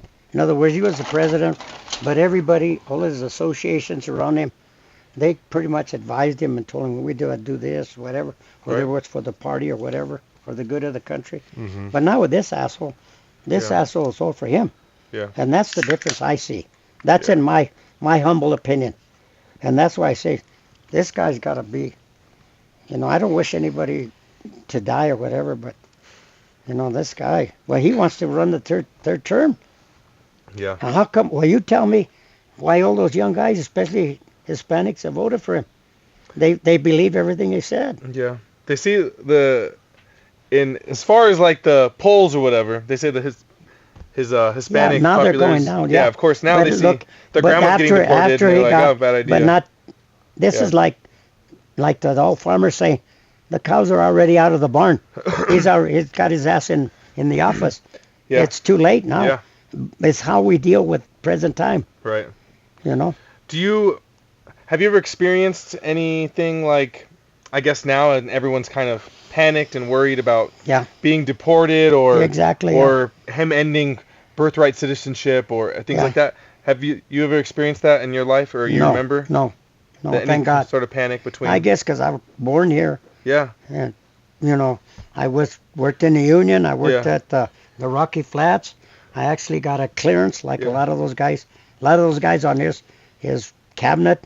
A lot of them, they can't even get a clearance. Yeah. This old Mexican got a clearance. That I was born in New Mexico. They had to go all the way to New Mexico to find out if I was for real. Oh, damn. And New Mexico is one of the older states or whatever, or newer. But they finally found all my records at a church where they baptized me. Oh, wow. Because when you get a clearance to go, like at the Rocky Flats, we had to go back into they used to call it the restricted area where the plutonium was. Yeah. And I was a sheet metal worker. But anyway, we have to go back there. We deal with different problems. Whatever. Yeah. So you had to have a clearance to go back there. So I had to go through that. Yeah, I got a clearance. Yeah. Do you ever feel, I mean, as far as like within the community, Like, have you ever felt, like, within Chicanos or Mexican people, have you ever felt them being as scared of, like, deportations Well, as let they me are let now? me put it this way. Back in my day when I was there, I think I knew everybody in Fort Upton. Yeah. Because of my involvement or whatever. Yeah. I really, that was white, brown, and Japanese. Yeah. But because of the way I wasn't perfect, but I knew them. Exposure, the ones that liked me or didn't dislike me, I never knew the difference. They were always there, kind of supportive. But now I go to Fort Lupton, I don't know anybody there. Yeah. So, and I'm not knocking the Mexican people that are there. It's just there's no unity. They're all running scared. I went the other day. There's been a couple, 2 or 3 months. I went over there to take something to Lenny because he's at the middle school there. Uh-huh. And those are little Chicanitos that I knew coming through where they helped me at one of the. I used to keep score for the football games, whatever. They helped me with your technological stuff that I didn't know how to, and they helped me. But that's the first thing they asked me. Pobrecitos, I felt sorry for them. They said, are they going to deport us? And I was just walking up to the building. Those kids are up, it was mealtime, lunchtime. Yeah. And that's what they told me. And do you blame them? No. How did I answer that? The only thing I told them, just keep your nose clean and keep going. Yeah. And they got to have a reason to deport you. Keep up good grades. Be a good kid. Yeah. They got to have a real bad reason to. And sad That's the to scary say, part, right? And you don't understand, Yeah. If they're going to deport anybody, it's going to be first your mom and dad. So if you worry about that, you're going to be kind of secondhand. Yeah. So don't get the cart in front of the horse unless that happens. In this little town of Fort Lupton, I don't see it happening. Yeah. But it could. Right. But don't worry about it until your folks start getting affected. Yeah. Till then, Yeah, but being a good kid, Yeah. But It's still can you sad that they have imagine to worry about that. the Their anxiety? friends too. The anxiety in those kids. Yeah. Yeah, that's about the only thing I see. And how we can stop this guy, I don't know. Like I say, I've never wished anybody to die, for a better lack of terms, but You hope he it sure trips and wouldn't hurt my falls. feelings. It wouldn't hurt my feelings, Well, be JD Vance next then. I don't know. He's the next in line. Whatever it takes, Yeah. But I do notice that I've seen him for the first 4 years he ran when he won. Like I told you, the analogy about coaches on either side. I knew this guy was a horse platoon, and now the second time, with all the lies and all, I really feel bad, especially our Chicano people or blacks or whatever, especially the younger millenniums. He promised me about all this money, and that's why they voted for him. Yeah. But now he's, as far as what I'm hearing the latest, he's exposed quite a bit, Yeah. His numbers are way down. But what do we do till, what has he still got, 3.5 years at least, or more? More. If we make it through that, Yeah. that's, I don't know. My company ships. We ship a lot of product from China, so we receive a lot of product from China. Yeah. So we think in the middle, like if the tariffs go through, like our middle estimate is that it'll cost us an extra $1 million. Yeah. In products, and a lot of our product is assembled here, and we just sell parts. But a lot of our stuff is manufactured here. We need parts from China. And the only way I can explain that, growing up in Little Fort Lupton and being in the Union all the years, it's like a train. Have you ever seen a train when they start and it goes, and then the train when they engage, the cars, it goes clank, clank as they're engaging? Yeah. The same shit's happening right now with this tariff bullshit. Right. It's going to go clank, clank, clank, but the opposite way. Yeah. And I hope it doesn't go down as far as affect you. Right. But that's the way it works. Yeah. It Because does. being in the union all the years I was, some of the union officials, it's the economy of the United States back in those days. It's kind of like a balloon. It's real rich in the middle, and then lasts for so long, and then it goes to the outside. And I see that a lot happening, and like with the oil boom that happened here. Yeah. You see how really we're great guns. Now it's starting to leave because the oil moves all over. Yeah. wherever they discover it, that's where, especially the workers, they got no choice. They got to follow the work, and those areas boom for a little while, but then they die. Yeah. I mean, that just, I don't have all the answers, but doesn't it all make sense? Yeah. What I think part of what's happening is during COVID. Remember, we couldn't order anything from China. Yeah. Well, So I didn't know that. See, I didn't know that. During aspect. COVID, China shut down, so it's hard to order anything from anywhere in the world because we didn't have China selling us stuff. And we didn't have dock people working at the docks. Right. But China was shut down, so we couldn't buy the majority of our stuff. And now the United States is kind of shutting itself down because of tariffs. So all those countries that sell things have to find new buyers. So if we're not buying, they have to find somebody else to sell it to. They got no choice. So that's what they're working on right now. They don't care about us. If we're going to be a problem the next 4 years, you have to figure out how to sell to Australia and to Europe. And do you blame them? No, but it's like how we found other ways to get our product. They're going to find other ways to get their dollars. They got to exist. So they got to survive. Yeah. They have to. I mean, that's the biggest problem that you don't have to be a rocket scientist to see that. Yeah. I mean, like this guy, tariffs and all this crap. He loves tariffs and all that. All he wants is his rich buddies. Yeah. They control it all. Yeah. They're the big COs. That money's always coming in for them. Yeah. They don't have to worry about that little guy. They get a bonus regardless of what happens. They don't have. I don't mean to call you a little guy, but they don't want to worry about the little guy that's doing what you do. My wife calls me that all the time. Well, get used to that. Get used to that, because she's probably right. You just live in her world. Yeah. Just be. Yeah, I'm just a little pawn. Yeah. I'm the king. I can only take one step at a time. But once you realize and you get smart enough that the women in our lives, they make us live longer by, telling us about the bad habits that we shouldn't do, which we got our share of bad habits. Oh yeah. I've been there, done that. Okay. We're not perfect. But they're the glues of the family. There are no two ways about it. Yeah. They're as right as rain most of the time. Right. The only thing you do is like what I figured out with my honey, who I was married to for 50 years. The only way I ever got around her. Now, you didn't hear this from me. And if you say something, I'll deny it anyway. Yeah, I know that. Oh, but we're on the podcast. I probably shouldn't say that. Kevin, edit this out. Yeah. But I used to, I was just, I'd say, I really wanted to do this. I said, but how can I let me do it?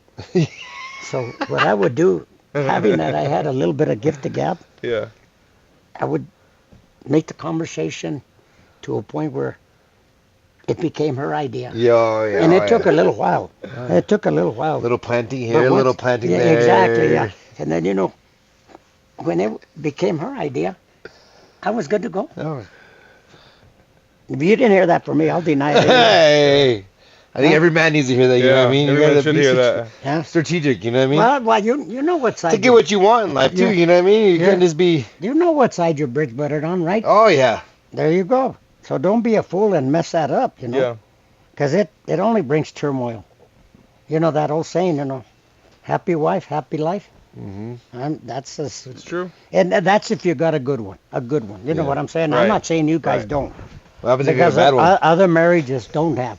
Other marriages don't have that luxury. So if you got like the guy that got Sonny into college refereeing, he always used to have a saying, "Hey, that's a good one. He's a keeper." So if you got a keeper, keep her. Yeah. If you got a keeper, keep her. It's cheaper to keep her. They make you live longer. It's cheaper to keep her too. You may not agree with everything along the way, but... What's your biggest advice then to, is that your biggest advice to a newly married couple? 50-50. Seriously. And I mean that because even my wife back in the day when, they used to go girl shopping or whatever. But we came like this real simple arrangement. We say, at no time could you spend, me or her, spend more than, I think it was $50. I'm just guessing here. Yeah. And without acknowledging the other person. Consulting the other person. So we could go up to like $50, like if I was out with the guys. And I needed, I saw this real set of rims, whatever. Yeah, I knew my limitation was 50. And from there, I had to check with the higher up. And she Right. was the same way. Yeah. She went out shopping with the girls. And that's if we got paid. Yeah. Okay. So that's Right. the only advice I give. Because marriage, if you really think about it, is 50-50. Oh yeah. And you're not always going to agree on everything. And it goes along, like I told you about the river of life. Oh yeah. Yeah. They're going to go like this, and then It's 50 one day, then it's exactly. 80 one day, and then And like- 20 another day. And like my dad and mom used to say in Spanish, rob Peter to pay Paul, let this bill go, so because something else became a necessity, whether it's a water heater breaking down Right. or whatever. Yeah. And then that's the only advice. It's common sense, really. Right. And the only way you can get this, like I say, I'm hoping, and I don't know your wife's. I kind of know yours, but yours I don't. But they're keepers. Yeah. You know what I she's mean? a keeper for sure. That I don't know. Yeah. But I don't need to know. These guys, As long as Yeah. you know. who knows? But Help me. Us, on the other hand. Are you married? No. Then you don't have a voice in this opinion. I don't mean to be disrespectful. Shut up, Mikey. I don't want to be disrespectful. Nobody's ever talked to Mikey like that. I until love you, it. until you walked a mile in our shoes, then you gotta say. Till then, Tell him, Pino. put a lid on it. It is what it is. Oh man. But if you ever get married, first of all, the only reason you ever marry is for love. Right. Does the rest of it goes back to the power, money? Well, if you marry for money or whatever power, you're fooling yourself. Because every day you got to walk through that door Oh yeah. and kind of like what you're coming to, so to speak. Right. And every day it's might be a little more troublesome than others because again those river of life that the shortcomings are a little short on cash this week or whatever. You got to work that through. Don't just say. So many of the young couples nowadays they give it up. Oh, yeah. They say, hell with it. Let's move on. Greener pastures. There ain't no greener pasture. Who in the hell are you kidding? Everything you do in this lifetime, eventually, if you do it long enough and you don't, again, it goes to my coaching philosophy, you lose that passion, it's not worth doing. It becomes work. Know what I'm saying? Marriage is the same. When it becomes work, in other words, you do it but you don't want to, Yeah. but you got to work at it. Not it becomes work. You got to You gotta work at it, but not. But yeah. it doesn't become work. Yeah, and meet each other best you can at halfways, One size doesn't fit all on that, Right. That's what you make of it. And that's talking to a guy who's married for 50 years. Yeah, so I was lucky because I met the love of my life, so you can't explain that. Because when I walked into that, it was lock, stock, and barrel, pretty much. How was that moment you saw her? The first time you saw her? Well, I fell in love with her right away. Cause, Where was it at? I was pretty popular in Fort Lupton. Oh. I was a good athlete, and I had decent grades, and Yeah. I had my share of white girlfriends, whatever. But hey, wait, cancel that. But anyway, and she was the same way. She was real popular here, Yeah. good-looking girl. But I remember back in those days, we used to walk from Fort Lupton over here. Oh. Yeah, the 7 miles. Because, you grew up with girls over there. They're like your friends. Oh yeah. You can't become boyfriend. And, Yeah. and the numbers were real small back in those days.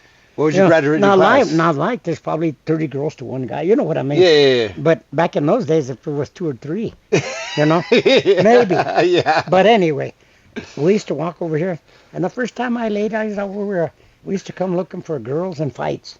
Because the minute we walked here, it was on. Where at though? Where were you guys we meet used at? to go to the park over there by where North Elementary is, Oh, okay. right there behind the post office. Mhm.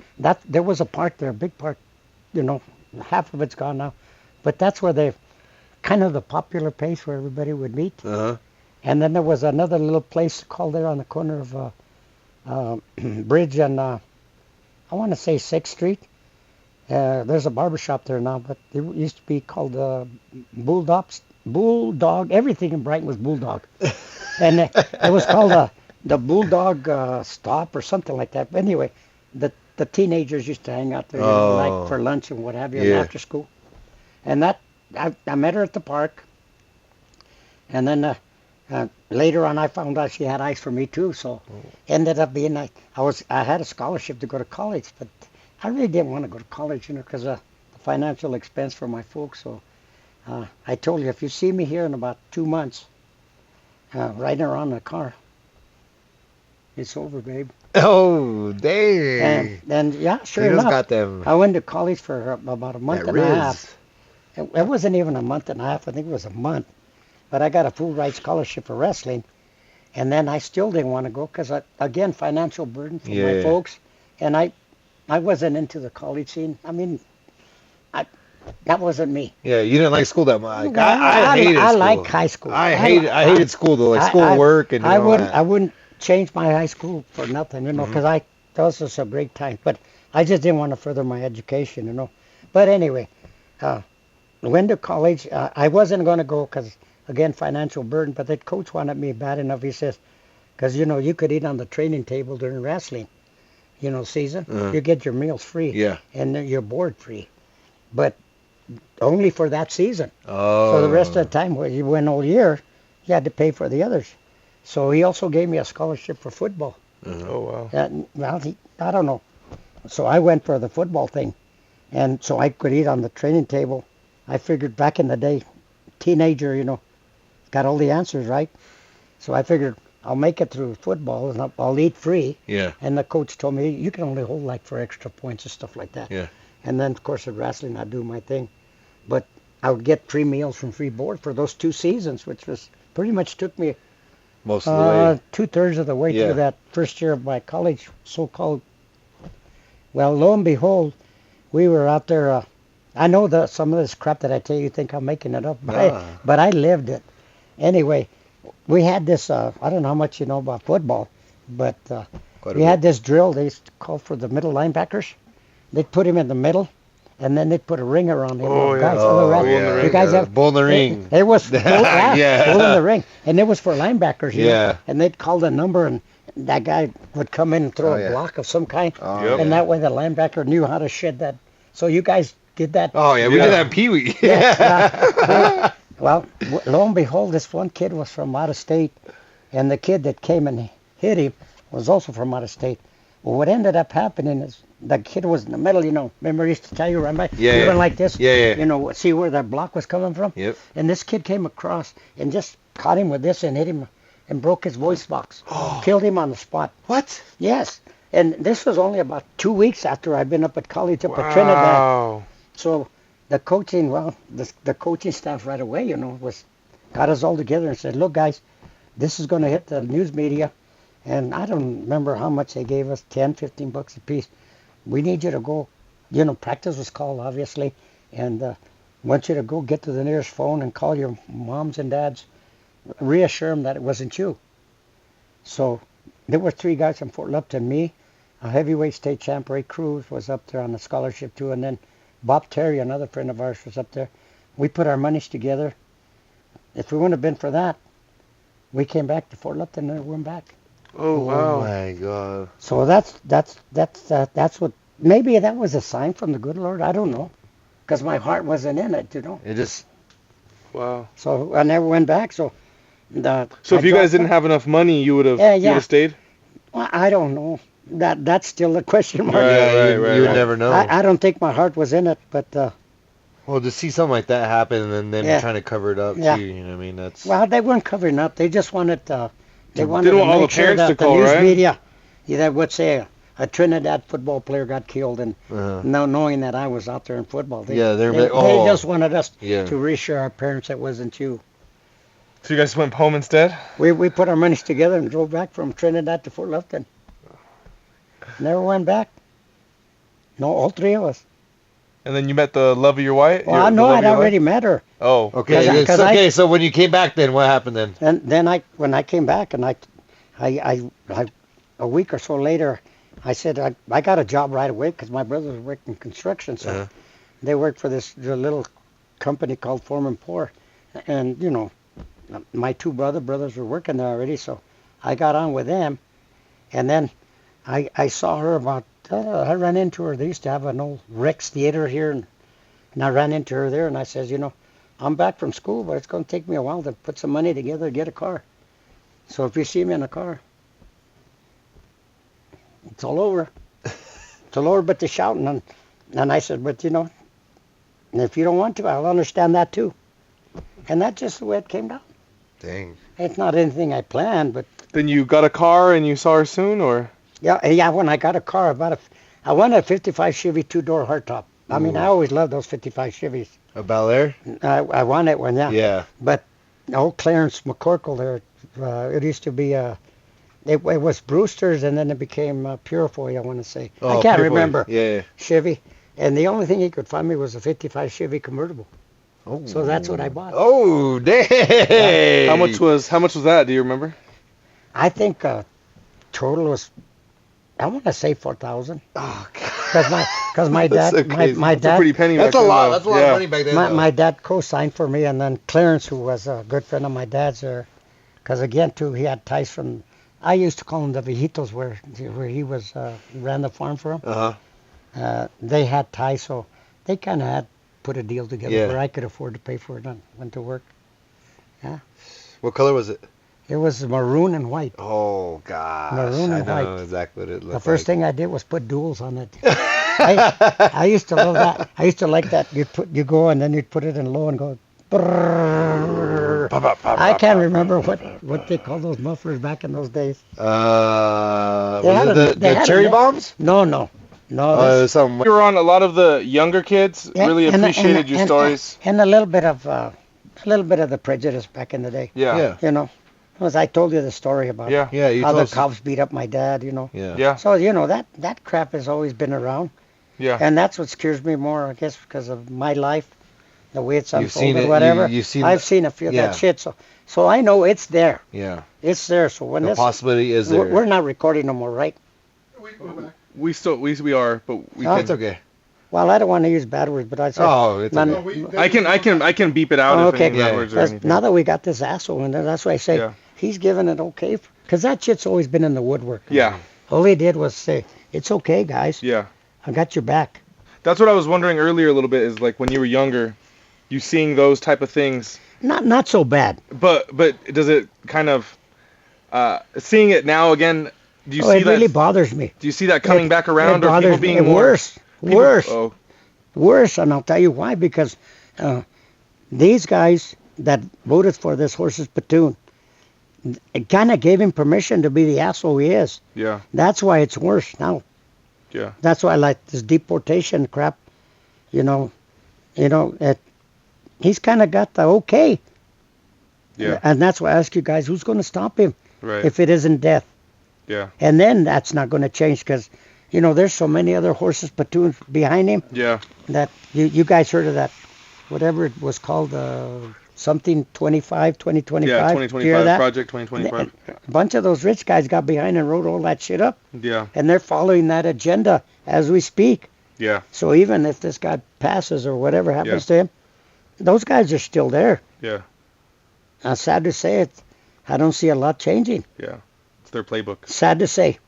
Yeah. Sad to say. That's just what I see. When you were younger, do you remember Corky Gonzalez and Oh, yeah. all of? Oh, yeah. And you know what? Back in those days, I was... And that whole issue started... I don't know if you guys knew that or not, but it started over Coors.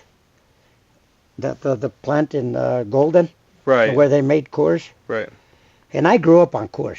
Yeah. But their big thing, that were CU students.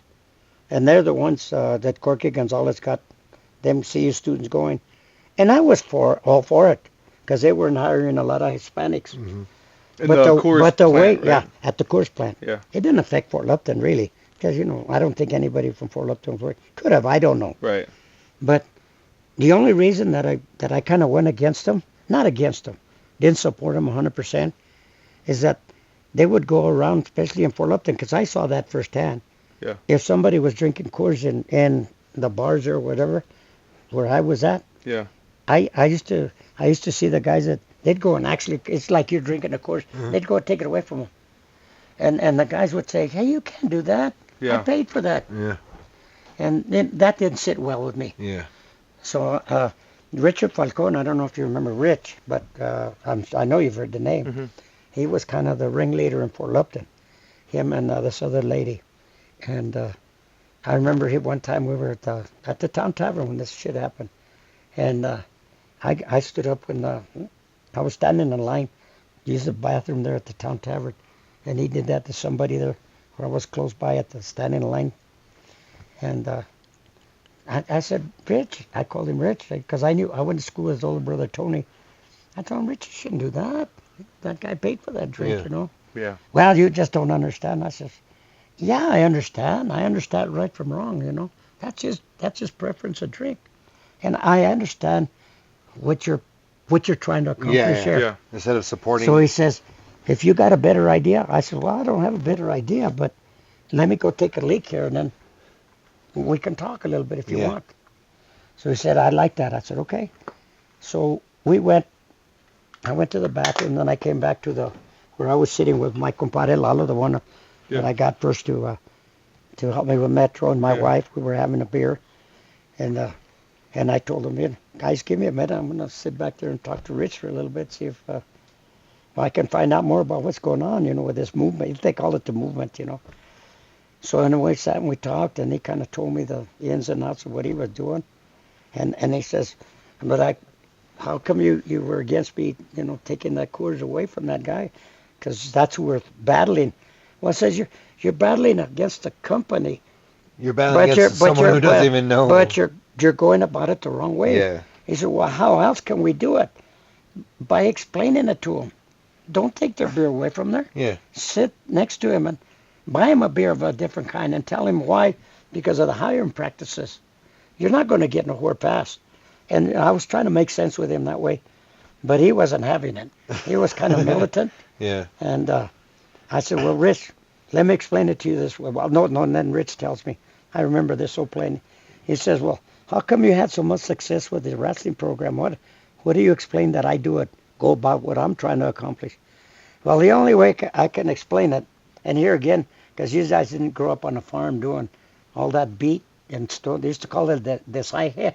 And what you do is you go along, or you get a row, and there's plants, and they used to have to get, your hole was about that wide, 2 chops like that. You'd kill the weeds, and then you'd only leave one plant here, and so on down the row, only because the beet grows on the bottom. And you didn't buy this for me. You're right. And he doesn't like good tasting beer. Yeah. But I'd have your back 100% because I'm a Bud Light drinker. So you're behind the 8 ball on that one. And the only reason I turned you down is I drink Bud Light, but I don't like to drink unless I'm home. I'll drink a beer at home. So, and you too, be careful going home. Yeah, of course. That damn drinking and driving is for the birds, but again, calls for that fighting. No winners, so right. Just that guy with the star. Oh, I don't lose. I keep going. I know. I'll keep that forward. You'll eventually get caught. Is there anything else that you wanted to say that's or about talk it, about before you get out? Because a lot of it, I give you guys credit for being educated and the respect that you make your own decisions. Yeah. You're not led around. It falls along the line, like you said. You were asking me. You're not led around with a ear and a ear nose and you're leading you around. Mm-hmm. You do what is right for you. Yeah. You do what's right for you. Yeah. Right. And I put that. I'm not going to pat your guys on the ass a little bit here. Great minds think alike. Of education. Right. And they were promised this golden that golden calf. Yeah. Remember back in the day where that guy brought that golden calf and they all. Yeah. Yeah. Well, that's the way I analogize all of it right now. Yeah. They weren't, sad to say, bright enough to know the difference. And they just wanted a better life. Yeah. And he gave them the better life, too. And the only thing is, if you had a cold, they use Vaseline. Yeah. But if you had a cold, they use Vicks. The sliding's still there. And they'll tell you, was it good for you? And that's where we're at right now. The people that are going against him, they're starting to. It takes that much for people to sometimes for their eyes to, get smart, Yeah. But I seen through that guy. Not that I knew the answers, but all my years in wrestling again, I compared it to those two coaches, and it didn't take long to read to that guy. He was an asshole. I mean, he was just worried about himself. Yeah.